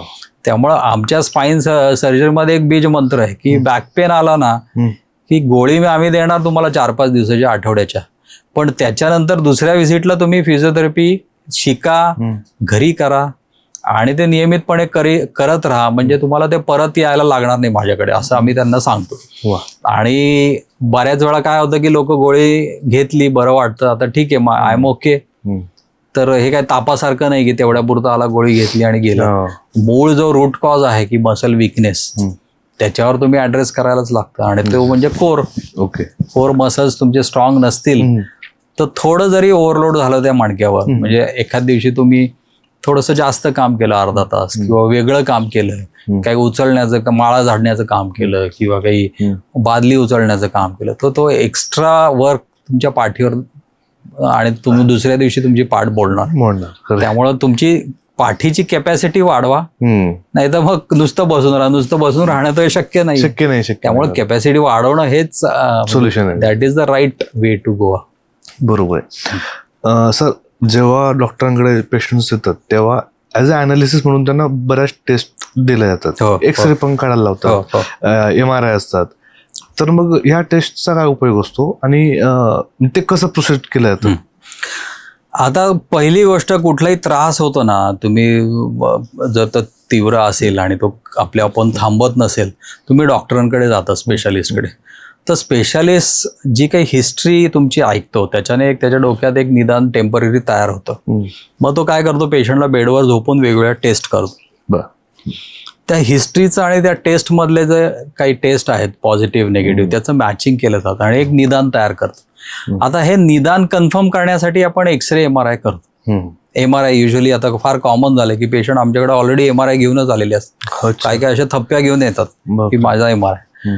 तर MRIचा रोल हा दुय्यम आहे, म्हणजे तुम्ही MRI बघून पेशंटची ट्रीटमेंट करायची नसते. कारण बऱ्याच वेळा MRI मध्ये आम्ही बघतो की 4 ठिकाणी त्या रिपोर्टमध्ये लिहिलं असतं की इथं डिस्बल्ज झाला तिथं डिस्बल्ज झाला, आणि पेशंटला तपासताना त्या डिस्क रिलेटेड काहीच प्रॉब्लेम नसतो किंवा त्याची ट्रीटमेंट इतकी सोपी असते की नाही तुम्ही हे 8 दिवस औषधं घ्या, रेस्ट घ्या आणि नंतर तुम्ही एक्सरसाइज चालू करा, फिजिओथेरपी, आणि एकदा ते 2-3 आठवडे झाले की तुम्ही सूर्यनमस्कार चालू करा, कोर स्ट्रेंथनिंग रेग्युलरली केली तर ट्रीटमेंट झाली. साधारण 90-95 लोक अशीच असतात, फार कमी लोकांना त्याच्यात खोलवर जाऊन हे करायचं असतं. तर MRI हा बऱ्याच वेळा मिसलिडिंग असतो आणि असं होतं पण आम्हाला सध्या व्हॉट्सअपनी काय झालं, आम्ही घरी बसूनच कंटिन्युअसली ते पेशंट कोणीतरी सर त्यावेळी तुम्ही केलं होतं, आता हे माझ्या यांचे हे आहेत, त्यांचा MRI पाठवतो बघा ना काय करायचं.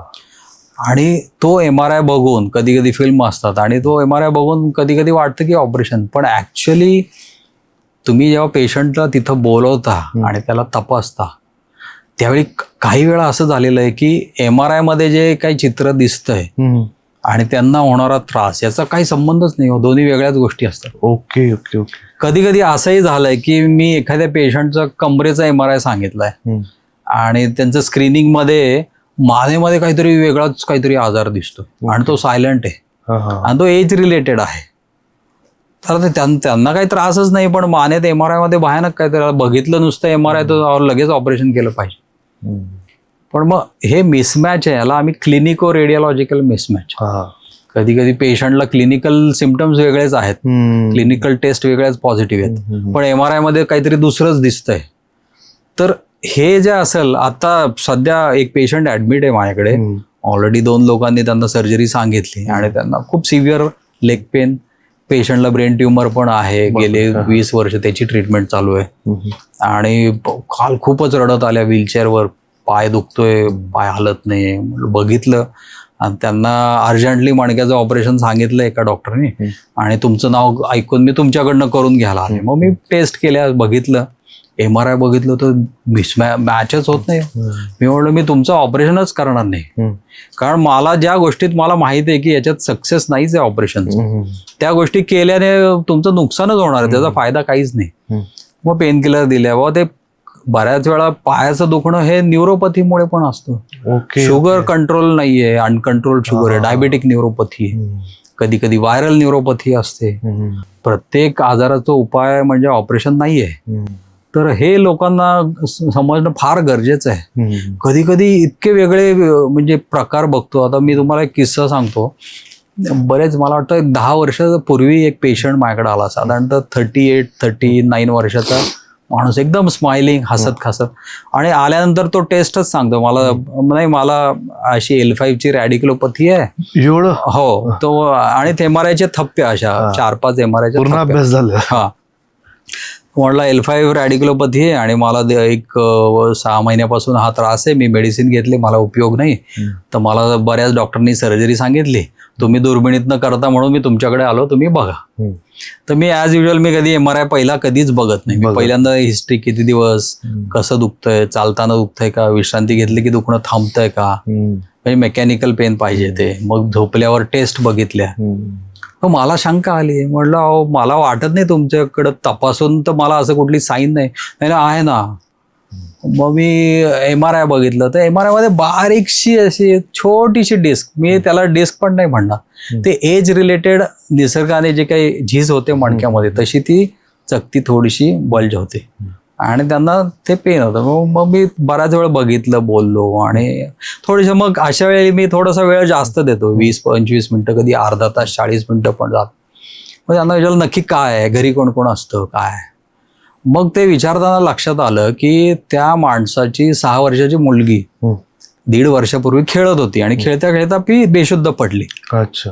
आणि मग तिला दवाखान्यात नेलं, मग तिचा MRI केला, तिला होता ब्रेन ट्युमर. बापरे.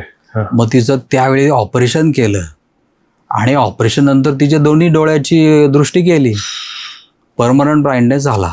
आणि त्याचा जो इम्पॅक्ट आहे तो सायकोलॉजिकल इम्पॅक्ट त्या पेशंटला इतका झालेला असतो की त्याने ते ऑर्गॅनिक दुखणं तयार होतं एक, जे ऍक्च्युली नसतं. तो कुठंतरी तो वेदना असतात मनाच्या, त्या शारीरिक बनवून मग ते पेशंट आमच्याकडे येतात. मग मी त्याची हिस्ट्री बघितल्यानंतर मी त्यांना म्हटलं तुम्ही नका करू ऑपरेशन, तर तुम्ही थोडंसं, he needed psychological counselling, he needed some kind of assurance. तर या गोष्टी असे पण पेशंट असतात. तर त्यामुळे प्रत्येक वेळी MRI बघणं आणि त्याच्यावर ट्रीटमेंट करणं, लोकांना ही सवय असते की MRI चे फोटो पाठवायचे, सर बघा ना ऑपरेशन करायचे. मी म्हटलं तसं नाही चालणार, तुम्ही या, मी तुम्हाला तपासतो, आधी मी तुम्हाला विचारणार तुमची हिस्ट्री, तुमची काय त्रास आहे, त्याच्यानंतर मी तपासणार आणि त्याच्यानंतर शेवटी मी MRI बघणार. असं उलट नाही होत.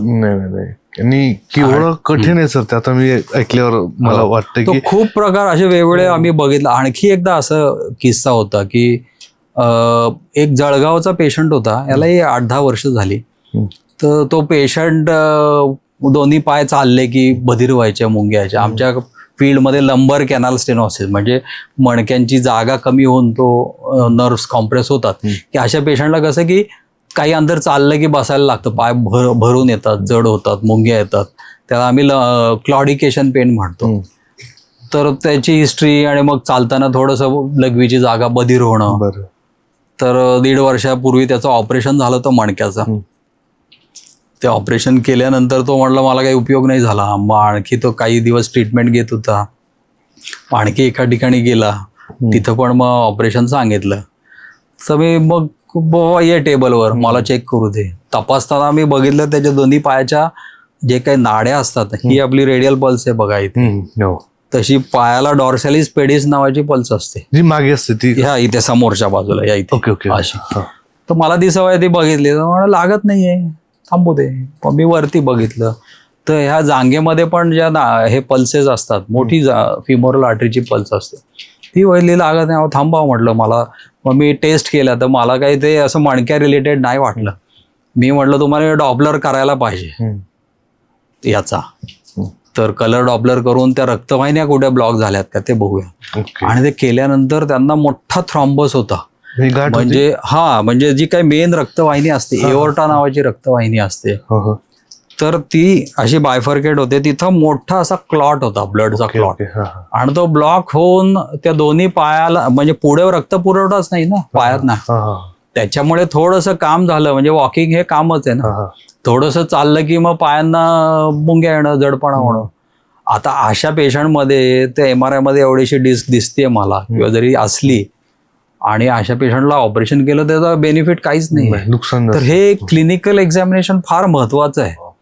आणि त्यामुळं प्रत्येक वेळी आपण MRI बघितलं आणि नाही करून टाका ऑपरेशन, हे जे करणं आहे ते थोडंसं मला वाटतं कुठंतरी डॉक्टरनी पण लगाम घातला पाहिजे त्याच्यात, आणि पेशंटनी लगाम घातला. अगदी बरोबर. म्हणजे सर आता मी बघतोय हे किती व्हास्ट आहे, आणि 25 वर्षाचा अनुभव असून सुद्धा ते डायरेक्टली पाहून सांगणं किती डिफिकल्ट आहे. म्हणजे तुम्हाला मल्टिपल अनालिसिस करायला लागतं, सगळ्यांचे कॅल्क्युलेशन्स करून कोणत्या पद्धतीची शंका आहे ते चेक करणं. म्हणजे इतका ऍडव्हान्स असून सुद्धा आपल्याला ह्या गोष्टी ट्रेडिशनल पद्धतीने मग काही गोष्टी फॉलो करायला लागतात. नाही, याच्यामध्ये काय होतं की प्रत्येक वेळी आता रुटीन पेशंट बघत बघत आपल्याला वाटतं की हे असंच असेल, आपण गृहीत धरतो. पण तो जो प्रोटोकॉल असते, तो जो सिस्टीम असते ती काम करण्याची, ती तुम्ही प्रोटोकॉल ब्रेक केला आणि सिस्टीमच्या बाहेर जाऊन शॉर्टकट मारला की मग कुठेतरी मिस्टेक्स होतात. तर त्याच्यासाठी हा प्रोटोकॉल देणं पेशंटचंही काम आहे, की जे होतं ते प्रॉपरली सांगणं. बऱ्याच वेळा तिथं समोर डॉक्टरच्या समोर त्यांना कळत नाही कुठल्या भाषेत, तर मी त्यांना सांगतो की तुम्ही शांत व्हा, आधी घरी बसा, तुम्हाला काय त्रास होतो एका कागदावर लिहून काढा पॉइंट वाईज. म्हणजे आम्हालाही ते सोपं पडतं की काय तुमचा नक्की त्रास आहे. आणि ते करता करता आम्हाला तपासायला वेळ द्या. आम्ही जे सांगतो तसं तुम्ही जर फॉलो करा, हे तर सगळं चाललंय तुमच्यासाठी, पूर्ण सरेंडर व्हायला पाहिजे. आणि ते प्रॉपरली तपासणी झाल्यानंतर मग MRI, मग आम्ही तुम्हाला बाबा आजार काय झालाय त्याची माहिती, त्याच्यावर ऑप्शन्स काय आहेत. आणि ऑपरेशन हा नेहमी शेवटचा पर्याय म्हणून बघितला पाहिजे. लगेच तो ऑपरेशन सांगणं पहिल्याच भेटीला काही आजारांना लागतं, पण बरेच आजार असे असतात की हे ऑपरेशन लागत नाही. 90-95% लोकांना नाही लागत ऑपरेशन. बरोबर. सर तुमच्या बोलण्यातून परत डिस्कचा उल्लेख जास्त होतोय, तर जरा ते आम्हाला आता डिस्क म्हणजे काय, तर आपली मणक्याची माळ आहे ही. आता हा कमरेचाच भाग आहे, पण साधारणतः मानेपासून खाली माकड हाडापर्यंत 33 मणके असतात एकावर एक. मी उदाहरण लोकांना देतो की विटा कशा असतात एकावर रचलेल्या भिंतीमध्ये, तसे हे मणके असतात. आणि या 2 मणक्यांच्या मध्ये एक मऊ गादी असते, कुशन सारखी सॉफ्ट. त्याची उपमा मी पेशंटला देतो ती द्राक्षासारखी. तर द्राक्ष कसा असतो की लिबलिबीत असा थोडासा दाबला की परत हे होतो, जागेवर येतो. त्याच्यावरती एक चमडी असते, स्किन असते, आणि आतमध्ये गर असतो. तर आता ही एक सिस्टीम आहे. ह्या मणक्याच्या मागच्या बाजूला हे नर्वचा पार्ट सुरू झाला. ओके. तर इथं जो बोगदा असतो त्याच्यामधनं मेंदूचं शेपूट, ज्याला आपण मज्जारज्जू म्हणूया किंवा स्पायनल कॉर्ड म्हणूया, बरोबर. हे मेन पाईपलाईन आहे. म्हणजे या बिल्डिंगला आलेलं मेन लाईटचं केबल केबल आहे. ते कट झाले की काय होणार, अख्ख्या बिल्डिंगची लाईट जाणार. तसे हा मज्जारज्जू असतो आणि त्याच्यातनं या नसा निघत असतात फांद्यासारख्या, राईट लेफ्टला प्रत्येक लेवलला. तर अशी ही सिस्टीम असते. आता ही सिस्टीम कशी, ही नुसती तशी नाही, तर त्याच्या कडेला चारही बाजूला मसल्स असतात. जसं थर्माकोल एखाद्या काचेच्या भांड्याला प्रोटेक्ट करतात, तर हे पोटाचे मसल्स, पाठीचे मसल्स, हे हाय क्वालिटी मसल्स असतील तर या आतल्या मणक्याला काही इजा होत नाही. तर चकती, मसल्स या सगळ्या गोष्टींना फार महत्व आहे. आता स्लीप डिस्क म्हणजे काय होतं की हे जे पुढचे मसल्स झाले, पाठीचे मसल्स झाले, हे कुठेतरी कुमकुवत आहेत किंवा तुमच्या शारीरिक क्षमतेपेक्षा जास्त वजन. आता आमच्याकडे हे पण येतात, वेट लिफ्टर्स येतात किंवा कुस्तीगीर येतात, खूप व्यायाम असतो, शरीर दणकट असतं, पण त्यांच्या मानाने ते काय वजन जास्त, तुम्ही 200 किलो वजन उचललं तर आणि ते प्रॉपरली तुमच्या मणक्याला झेपत नसेल किंवा फॉर्म चुकत असेल तर त्यावेळी ती सडनली प्रेशर वाढतो या चकतीतलं आणि ह्या चकती एक्सप्रेस हायवेला कसा टायर फुटतो फटकन, तसं इथं चीर जाऊन त्याच्यातलं जेली सारखं मटेरियल म्हणजे गर असतो द्राक्षातला, कसा बाहेर येतो तसं ते गर बाहेर येऊन ही जी शेजारून नस जात असते तिला दाब देते. तो गर जर बाहेरच्या बाजूला आला तर नस दाबली जाते, तो सेंटरच्या बाजूला आला तर हा स्पायनल कॉर्ड दाबला जातो किंवा मज्जारज्जू. तर मज्जारज्जू दाबणं फार रिस्की काम आहे. ते साधारणतः मानेमध्ये तर जास्त, त्यांनी काय होतं दोन्ही हातातली पायातली ताकद जाऊ शकते. तर त्याला ऑपरेशनच आहे, त्याला दुसरं काय फिजिओथेरपी वगैरे करायचीच नाही. आणि हा खालच्या बाजूला झाला तर नुसतं पेन आहे, रॅडिक्युलर पेन, ट्राय देऊ शकतो आपण मेडिसिनचा, फिजिओथेरपीचा. नसेल होत तर ऑपरेशन लागेल. आणि जी साईडच्या बाजूला जी चकती सरकते इकडे, जी सिंगल नर्व आहे म्हणजे नुसतं सायटिका सारखं, रॅडिक्युलोपॅथी म्हणतो आम्ही, तर असे पेशंट बऱ्याच वेळा आपण ट्राय द्यायचं. त्यांना विकनेस नसेल पायामध्ये, त्यांना खूप सहन न होणं इतकं पेन नसेल तर आम्ही रेस्ट देतो. तुम्ही रेस्ट घ्या, मेडिसिन्स घ्या, घरी थांबा 2-4 दिवस, दुखणं कमी होऊ दे 80%, मग आपण व्यायाम चालू करूया कमरेचे. ते व्यायाम चालू करा जेणेकरून हे परत परत होऊ नये म्हणून. तर असा हा प्रोटोकॉल असतो. बाकी ज्या काही ट्रीटमेंट आहेत, आता बरेच लोक म्हणे ट्रॅक्शन घेऊ का, मग ती कुठली तरी फिजिओथेरपी हे घेऊ का किंवा अमुक तमुक घेऊ का. तुम्हाला माहिती आहे मॅग्नेटिक, अशी पेशंट बघितलेत मी, 7 लाखाचा तो मॅग्नेटचा बेड घेतलेला आहे त्यांनी आणि त्याच्यावर झोपलं की दुखणं पाठीचं कमी होतं असं म्हणतात.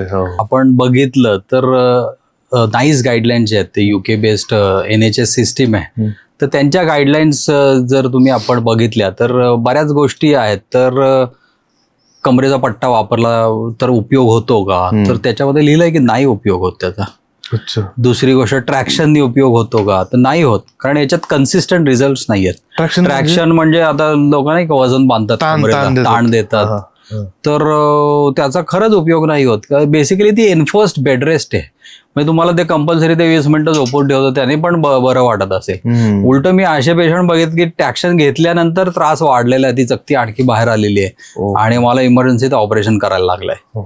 तर ह्या ज्या गोष्टी आहेत की ट्रॅक्शन, कमरेचा पट्टा, अजून कुठले तरी लेप, बरीच लोक ते कुठल्या तरी कन्व्हेन्शनल हार्ड वैद्याकडे जातात बघा, तो काहीतरी पाला बांधून काहीतरी. तर या गोष्टी म्हणजे चांगल्या तुम्हाला रिझल्ट देतीलच याची काही गॅरंटी नाही. तर नाईस गाईडलाईन्स प्रमाणे जर बघितलं तर पहिली ट्रीटमेंट ही मेडिसिन्स, बेड रेस्ट ही असते आणि त्याने जर दुखणं तुमचं कमी झालं की फिजिओथेरपीवर शिफ्ट व्हायचं. बरोबर.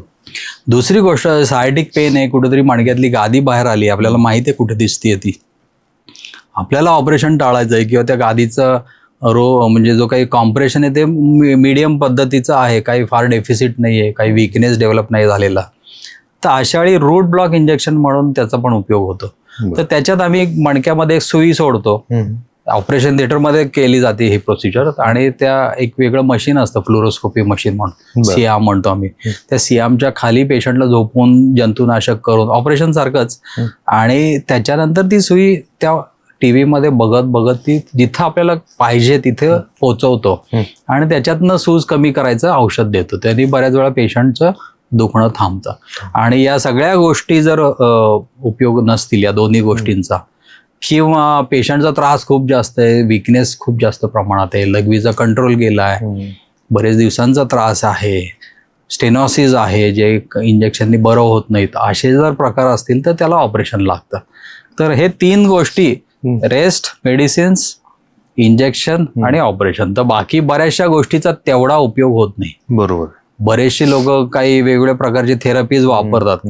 आता ती थेरपी ही युनिव्हर्सल आहे का एका ठिकाणी एकाच ठिकाणी मिळणारी थेरपी आहे, ती तुम्ही जाणीवपूर्वक आधी ते बघा, खरंय, ती त्याच्याबद्दल माहिती गोळा करा आणि ती किती ऍक्सेप्टेबल आहे वर्ल्ड वाईड त्याच्यावर तुम्ही थोडासा अभ्यास करा आणि नंतर तुम्ही त्याचा प्रयत्न करा. बरोबर. ॲक्युपंक्चर, ॲक्युप्रेशर या पण गोष्टी काही वेळा त्या सक्सेसफुल असतात, काही वेळा त्याच्यावर हे नाही, म्हणजे कन्सिस्टंट रिझल्ट नाही आहेत. आम्ही कन्सिस्टंट रिझल्ट कधी म्हणतो की साधारणतः तुमच्या 85% पेक्षा जास्त सक्सेस रेट आहे, तर कुठेतरी कन्सिस्टन्सी आहे. जर तुम्ही एक पेशंट बरा झाले आणि 4 पेशंट नाही बरे झालेत, त्याला तुम्ही सक्सेसफुल ट्रीटमेंट नाही म्हणू शकत. तर हे 3 मेन गोष्टी आहेत. सर, आपण सायटिकाबद्दल बोललो आता, तर ते ऑपरेशनच बरं होतं का बाकीचा काही उपचार तर पद्धती? तेच मी म्हटलं की मगाशी म्हटल्याप्रमाणे 90 ते 95% लोकांमध्ये हा जो आजार आहे हा सेल्फ लिमिटिंग असतो. म्हणजे तुम्हाला फार जास्त वीकनेस नाही डेव्हलप झाला आहे, तुम्ही रेस्ट घेतली, औषधांनी दुखणं कमी होत असेल, तर तीच ट्रीटमेंट असते, औषधं किंवा रोडब्लॉक इंजेक्शन. या 2 गोष्टींनी 90 ते 95% लोक बरे होतात. फक्त 5% लोकांना किंवा 10% लोकांना ऑपरेशनची गरज असते. बरोबर. सर, दुर्बिणीने ऑपरेशन करताना, आता तुम्ही 25 वर्षाचा तुमचा अनुभव आहे, तर आता मेडिकल सायन्स कुठपर्यंत पोहोचले आणि किती ऍडव्हान्स होत चाललंय? कारण नवीन नवीन शोध येत राहतात. जसं तुम्ही म्हटले की अजून काहीतरी कोणीतरी शोध निबंध लिहितं किंवा ट्रीटमेंटची पॉलिसी म्हणता ना, उपचार पद्धती बदलते, ऍडव्हान्स होते, बरोबर, किंवा मग लाईफस्टाईल चेंज होते, त्यानुसार पण त्यांना ऍडॉप्ट करायला लागतं काही गोष्टी, कंटिन्युअसली आपल्याला अपडेट राहायला लागतं. तर ते किती ऍडव्हान्स आहे आणि किती हे ऍडव्हान्स झाल्यानंतर सुद्धा ओरिजिनल किती ओरिजिनल असतं? आता हा फार चांगला प्रश्न आहे. तर पहिला जो भाग आहे, तर एंडोस्कोपी काय आणि कशी ट्रीटमेंट केली जाते. आता तुम्ही जर बघितला, हा जो मणका आहे आपला, हा खूप आतवर खोलवर हा बॉडीमध्ये बसलेला असतो. त्याच्यावर साधारणतः एवढा लेअर मसलचा असतो, त्याच्यावरती तुम्ही जर खूप जाड असाल तर चरबी एवढी असते आणि वरती स्किन असते. तर साधारणतः ॲव्हरेज माणसाच्या मणक्यामध्ये एवढा आतमध्ये तुम्हाला जायला लागतं. आणि जर तोच पेशंट जाड असेल तर साधारणतः कधी कधी एवढं वीतभरपेक्षा थोडंसं कमी, एवढं आतपर्यंत खोलवर तो मणका असतो. आता मणक्याचा आजार म्हणजे काय की ती शेंगदाण्याच्या साईजची जी चकतीचा तुकडा असतो जो खराब झालेला आहे, तो बाहेर आलेला असतो आणि जो नर्ववर प्रेशर देत असतो. तर आजार हा तेवढाच आहे शेंगदाण्याच्या साईजचा, कधी कधी बदामाचा किंवा त्याच्यापेक्षा थोडासा मोठा असतो. तो बऱ्याच वेळा तो छोटाच असतो आणि तेवढासा त्रास काढायला तुम्हाला तो खूप खोलवर जायला लागतं. तर ह्याच्यासाठी पूर्वीचे जे ऑपरेशन असतात, ओपन सर्जरी म्हणावं, तर पूर्ण स्किन आपण कट करायचो, मसल्स कापायचो. हा जो मणक्याचा मागचा भाग आहे, हा मणक्याला आधार देण्यासाठी किंवा स्टॅबिलिटी मेंटेन करण्यासाठी याचा फार महत्वाचा रोल आहे. तर इथं लिगामेंट्स असतात, इथं सुप्रास्पायनस, इंटरस्पायनस, या सगळे मणक्याला सपोर्टिंग स्ट्रक्चर असतात. तर हे सगळं कापत जायला लागायचं. आणि इथं मोठा हा कसा खड्डा केलाय तसा इथं मोठा खड्डा करायला लागायचा. आणि त्याने काय व्हायचं की आजार बरा व्हायचा तो शेंगदाण्याचं, ते काढलं की दुखणं थांबायचं. पण ही जी आपण ऑपरेशनद्वारे जी काही इन्स्टेबिलिटी निर्माण केलेली असते किंवा विकनेस, त्याच्यामुळं पूर्वी लोकांच्या पाठीमध्ये खूप दिवस दुखायचं, अशक्तपणा असायचा, कमकुवतपणा असायचा आणि काही लोकांना ते काही वर्ष ते चालूच राहायचं. आता ह्याला आम्ही जे पोचणं म्हणतो तिथपर्यंत, त्याला ऍक्सेस म्हणतो, त्या मणक्यापर्यंत ऍक्सेस मिळवण्यासाठी तुम्हाला या बऱ्याचशा नॉर्मल स्ट्रक्चर्सला कापाकापी करायला लागते. हे दुर्बिणीच्या शस्त्रक्रियेमुळे हे बंद झालंय किंवा कमी झालंय. ओके. तर दुर्बीण ही छोटी असते, या पेनाच्या साईजची, साधारणतः 8 मिलीमीटरची त्याची साईज असते. तर आम्ही काय करतो, स्किनवर फक्त 8 मिलीमीटरचा कट घेतो आणि ती दुर्बीण अशी आतमध्ये सोडतो. आणि या दुर्बिणीला इथे कॅमेरा लावलेला असतो, तो कॅमेरा मोठ्या टीव्हीला समोर अटॅच असतो. तर इथं लाईट पण पोचते, त्याच्यामध्ये पाण्याचा प्रेशर पण असतं, तो एरिया सतत असा वॉशआउट झालेला असतो. आणि तिसरी गोष्ट, तिथं व्हिज्युअलायझेशन खूप छान दिसतं. कॅमेरा असतो पुढे, टीप चालवतो, सगळं 4K, जसं तुमचे कॅमेरे 4K असतात तसं इथे पण 4K आले आता. ओके. हा, तर ते एक एक धागा तुमच्या नसेचा इतका प्रॉपरली दिसतो. तर ती नस आम्ही इथे दुर्बीण इथे पोचवतो, थोडंसं वरचं आजूबाजूचं हाड गरज असेल तर काढतो, कधी कधी काढायची गरजही लागत नाही. ती नस बघतो, ती बाजूला सरकवून त्याच्या मागे जो काही खराब झालेला चकतीचा तुकडा असतो ते काढून टाकतो. ओके. तर हे पोचण्याची प्रक्रिया इथे कुठे कापाकापीच नाही ना, फक्त स्किनलाच कट ऍडजस्टमेंट केलेली असते. हा, तर ते डायरेक्टली असं ते मसल स्प्लिट करूनच जातं ते. ओके. आणि एकदा ती दुर्बीण काढली की ते मसल्स परत जागेवर येत बसतात. त्यामुळे मसल्स कापणे, लिगामेंट तोडणे, स्पायनस प्रोसेस तोडणे, हाडाचा तुकडा काढणे असा प्रकारच नसतो. ओके. हे डायरेक्टली तुम्ही आतमध्ये जाऊन, त्यामुळं या दुर्बिणीच्या द्वारे जी सर्जरी होतात सगळं मॅग्निफाईड असतं, मोठं दिसतं. त्याच्यामुळं लाईव्ह पेक्षा मोठं दिसतं. हो, लाईव्ह ऍक्च्युली नस छोटी असली तरी तिथे स्क्रीनवर मोठी दिसते. त्याच्यामुळं मग ऑपरेशन करताना तुमचे मुवमेंट्स हाताचे पण तेवढे नाजूक होऊन जातात. आणि ते चान्सेस नर्व्ह इंजुरीचे, चार्जेस ड्युरल इंजुरीचे खूप कमी प्रमाणात होतात. बरोबर. सतत पाण्याचा फवारा तिथं जात असतो, त्याच्यामुळे तिथं वॉशआउट होतो, कुठला जंतू तिथे आतमध्ये बसू शकत नाही, त्यामुळे इन्फेक्शनचा रेट कमी होतो.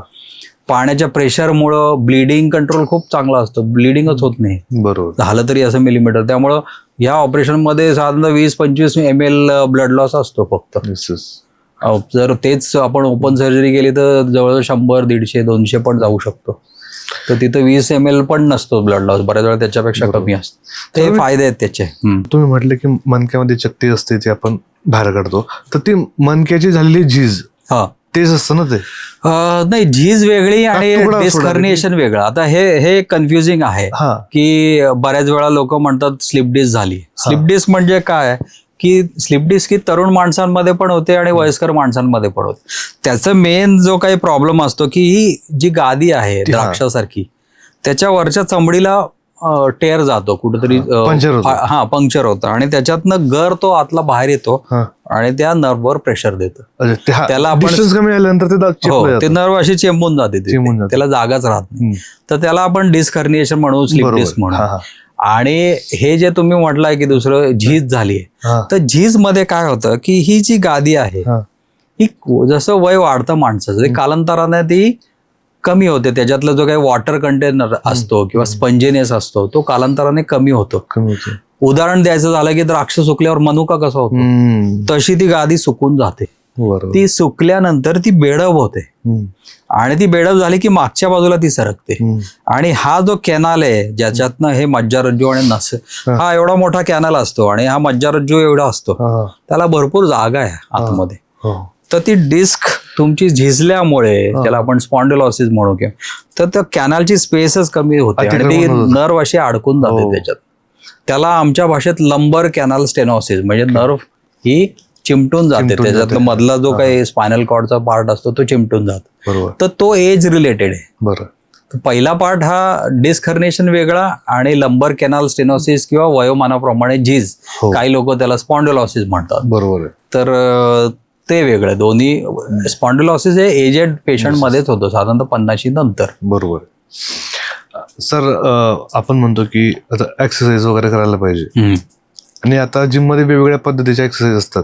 काही लोकांना वॉकिंगच आवडते, काही फक्त रनिंगच करत बसतात, काही सायकलिंगच करतात, काही वेट लिफ्टिंग करतात, झुंबा वगैरे पण लोकांना वाटतं की, किंवा काही लोक फक्त योगा आणि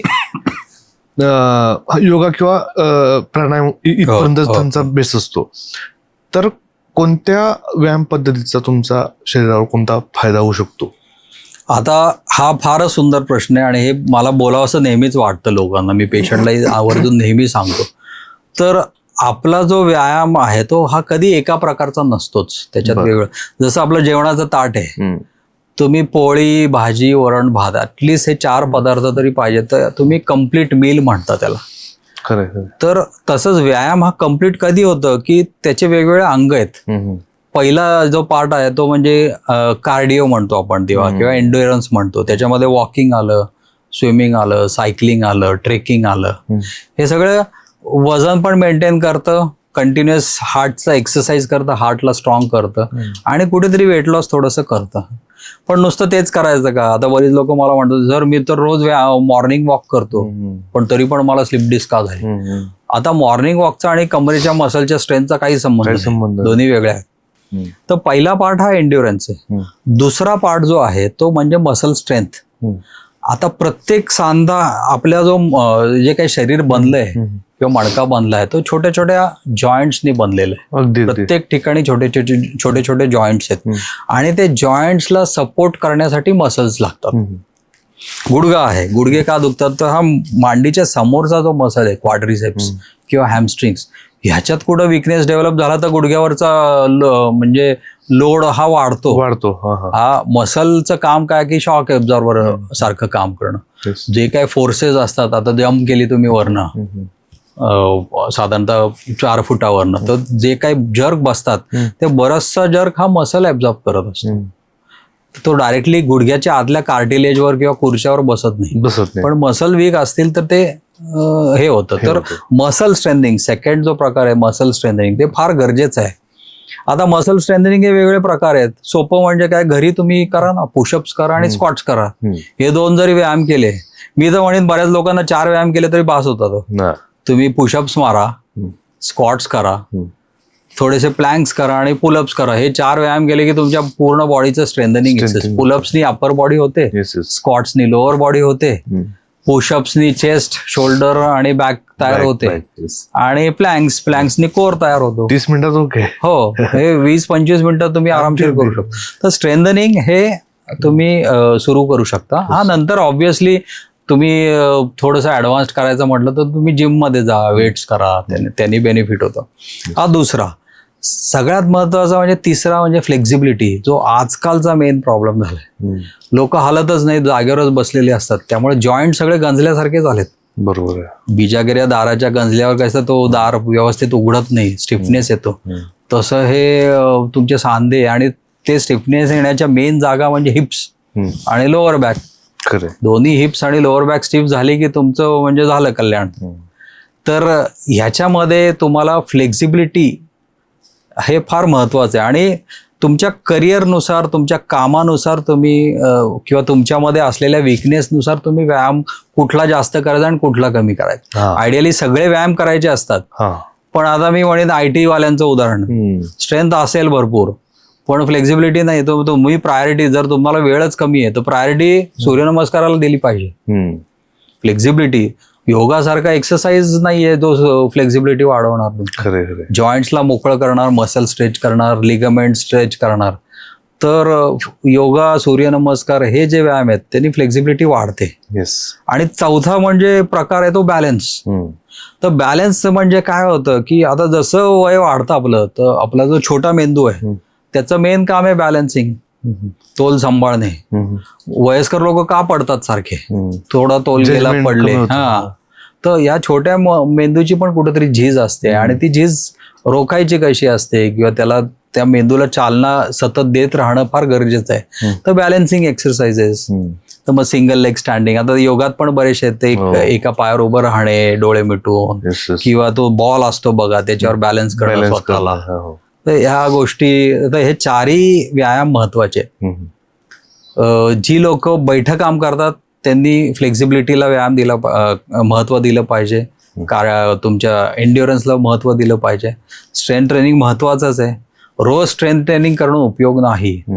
आता माझ्याकडे येणारे बॅक पेनचे पेशंट, समजा मी एखाद्याचं ऑपरेशन जरी, सर मी उद्या जिमला चाललो, तुम्ही डायरेक्टली पार्किंग केलेली गाडी जी चालवलीच नाही 6 महिने, तुम्ही काढताय आणि तुम्ही जर जोरात पळवायला लागला, ती गाडी इंज्युअर होणार, ती बंद पडणार रस्त्यात. लोकांना हे कळत नाही. कधी कधी ते इतके मोटिवेटेड झालेले असतात ना व्यायाम, त्यांना आणि दुसरं काय वाटतं की जिमला गेलं की व्यायाम होतो. तर तसं नाही आहे. सिटिंग जॉब असलेल्या माणसांनी जास्त जर वेट लिफ्टिंग केलं तर त्यांच्यामध्ये कुठेतरी स्टिफनेस डेव्हलप होतो. ऑलरेडी तुम्ही बघितलं होतं मसल बिल्डिंग करताना तुमचे जॉईंट्स बघा स्टिफ होत. तर ऑलरेडी स्टिफ असलेल्या माणसांनी परत जिम मध्ये जाऊन वेट लिफ्टिंग केलं, ते म्हणतील, तो पेशंट मला म्हणतो मी जातोय रोज जिमला. पण बरोबर आहे, तुम्हाला जो व्यायाम करायचा आहे पण तो होत नाहीये ना. तुम्हाला गरज आहे फ्लेक्झिबिलिटीची आणि तुम्ही करताय तुम्ही स्ट्रेंथनिंग जी पण महत्वाची आहे, पण तुमचं शरीर ऑलरेडी स्टिफ असेल आणि तुम्ही वेट्स केले तर आणखी स्टिफ होणार ते. अगदी अगदी अगदी. तर इथे कुठेतरी आपल्या गरजा, आपल्या जे काही विकनेसेस आहेत आपले, ते आयडेंटिफाय करणं आणि त्या अनुरूप त्या अनुसार जर तुम्ही व्यायाम केले तर त्या व्यायामाचा जास्त बेनिफिट होतो. बरं. आणि व्यायाम करताना मी म्हणेन हार्ट रेट सुद्धा हा जरा शांतच पाहिजे हो. कारण जिम मध्ये आता बघितलं तुम्ही किती डेथ होतात. हो. कारण तेच होतंय की हार्टला सवय नाही, सडनली तुम्ही खूप वेट्स उचलताय, हार्ट रेट तुमचं 100च्या वरती जातोय आणि ऑलरेडी वीक हार्ट असेल तर सडनली इट इज एक्सपोज्ड. मग कार्डियक अरेस्टचं प्रमाण खूप वाढलेलं आहे. तर कुठेतरी 80% वेळ हा तुम्ही लो इंटेन्सिटी एक्सरसाइज केला पाहिजे. तुमचा थ्रेशोल्ड हार्ट रेट हा झोन 2 झोन 3 मध्येच पाहिजे. हार्ट रेटचे पण झोन असतात, ते म्हणजे लोकांनी वाचलं पाहिजे आणि त्यानुसारच की व्यायाम करताना तुम्हाला शेजाऱ्याशी बोलता यायला पाहिजे, अख्खं सेंटेन्स पूर्ण वाक्य बोलता यायला पाहिजे. तर तो व्यायाम थोडासा स्लोली करा आणि स्टार्ट स्लोली. तुमच्या मनाला मन मोटिवेटेड असतं, मन पळत असतं, पण त्या मनाला तुम्ही हे नका बधू नका, तुम्ही त्या इंटेन्सिटीने व्यायाम करू नका. स्लोली स्टार्ट करा, शरीराला समजून घ्या. मसल डेव्हलप होतात, लिगामेंट्स आणि तुमचे जे काही फेशिया वगैरे ते त्याला वेळ लागतो. त्यामुळं नी इंजुरीज, अँकल इंजुरीज, बॅक इंजुरीजचं प्रमाण जिममध्ये फार जास्त प्रमाणात आहे.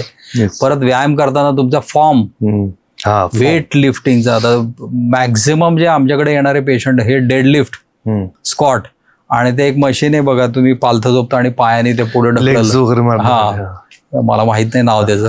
हे 3 फार घातक आहेत. सगळ्यांना विचारलं की त्या तिन्हीपैकी एक काहीतरी केलेलं असतं त्यांनी. तर हे त्या म्हणजे ते करा, मी असं म्हणत नाही करा, पण तुमच्या शरीराची फिटनेस लेवल त्या लेवलपर्यंत गेली का ती आधी आयडेंटिफाय करा. नुसतं मेंटली चार्ज होऊन मोटिवेट होऊन उपयोग नाही. बऱ्याच वेळेस आपण कॉम्पिटिशन म्हणून एक्सरसाइज करतो की याच्यापेक्षा बेटर मला बॉडी करायची, किंवा तिथे शेजारचा किंवा तुमचा ट्रेनर पण तो आणखी 2 मार रे, आणखी 2 मार रे, तर अजून वेट वाढू, अजून 10 पाऊंड वाढू इथे, तर नका करू ते, त्याची गरज नसते. कारण बऱ्याच वेळा हे जे काही जिमचं ट्रेनिंग आहे महत्वाचं आहे, मी पण करतो, पण त्या जिमच्या ट्रेनिंग मध्ये कॉस्मेटिक फिटनेस किंवा दिसण्याच्या फिटनेसला जास्त महत्व दिलं जातं. अगदी बरोबर. आपला फिटनेस हा शेतकरी सारखा किंवा मिलिटरीची आर्मी पर्सन बघ किडकिडीत, पण एक्स्ट्रीमली फिट, थोडासा त्याच्याकडे कल येऊ दे की फंक्शनल फिटनेस हा जास्त महत्वाचा आहे कॉस्मेटिक फिटनेस पेक्षा. थोडस त्याच्याकडे लक्ष आणि जर्नी एन्जॉय केली पाहिजे. हा 100 मारतोय का मग मी 200. हो. प्रत्येकाची आपली कॅपॅसिटी असते. पळताना सुद्धा तो 7च्या स्पीडनी पळतोय, मी 5च्या यांनी पळायला पाहिजे असं काही नाही. आपलं शरीर हे कालपेक्षा आज आपण 1% बेटर पाहिजे. बरोबर आहे. तर ह्या ऍटिट्यूडने जर तुम्ही गेला तर तुमचं फिटनेस जर्नी एन्जॉय पण कराल तुम्ही, इंजुरी फ्री राहाल आणि लॉंग टर्म फिटनेस मिळेल. येस सर, आता लाईफस्टाईल बद्दल तुम्ही सांगितलं की आपण सिटिंग मध्ये बसून काम करतो, तर जेवताना वगैरे आपण असं काहीतरी काही घेऊ शकतो जेणेकरून ऍटलिस्ट खाण्यामध्ये आहार म्हणतात, आहार जेणेकरून बोन्सला फायदा होईल त्या गोष्टींचा. आता तसं बघितलं दोन्ही गोष्टी आहेत, एक म्हणजे वेट कंट्रोल आला आणि दुसरी गोष्ट न्यूट्रिशन. बरोबर. तर वेट कंट्रोलला कसं होतं की डाएट रिस्ट्रिक्शन, कॅलरी रिस्ट्रिक्शन जास्त, कारण दिवसभर बसता येतं ना तुम्ही, ऍक्टिव्हिटी फिजिकल काहीच नाही आणि ब्रेनला काही तेवढं ग्लुकोज नाही लागत जेवढं आपण म्हणजे काम करतो तेवढं. तर कुठेतरी यांनी आहारावर संतुलन पाहिजे. आणि तो अँझायटी असतं, स्ट्रेस असतो, डेडलाईन असतात, बॉस तुमचा हे असतो, इरिटेटेड असतो, त्याच्यामध्ये आपण काहीतरी चिप्स खा, काहीतरी पिझ्झा खा, बर्गर खा, हे चालूच असतं. तर कॉन्शियस इटिंग म्हणजे विचारपूर्वक खाणे हे फार महत्वाचं आहे. ज्यांचं वेट जास्त आहे त्या लोकांनी मला वाटतं साधारणतः 2दाच जेवलं पाहिजे. आहार सुद्धा मी म्हणेन काही बेसिक आपल्या ज्या भारतीय संस्कृतीत ज्या गोष्टी आहेत की शरीराचा जी पचनशक्ती आहे ती सूर्याशी निगडीत असते. तर सूर्य जेव्हा आकाशात तळपत असतो तर त्यावेळेचं जे जेवण हे मेन मील असली पाहिजे. तर त्यावेळेचं जेवण हे जास्त खाल्लं पाहिजे. आपण दुपारी कमी खातो आणि रात्री पोट भरून जेवतो, हे एक्झॅक्टली उलट होतंय. तर दुपारचं जेवण हे भरपूर खा, 2 पोळ्या, भाजी, वरण भात, आणि जसे संध्याकाळ होते सूर्यास्तानंतर शक्यतो जेवलं नाही पाहिजे. कुठलाही पक्षी किंवा प्राणी जेवत नाही बघ. नाही तर ते फॉलो करा. साधारणतः 6-6:30 तुम्ही खा, पण दुपारपेक्षा थोडंसं कमीच खा.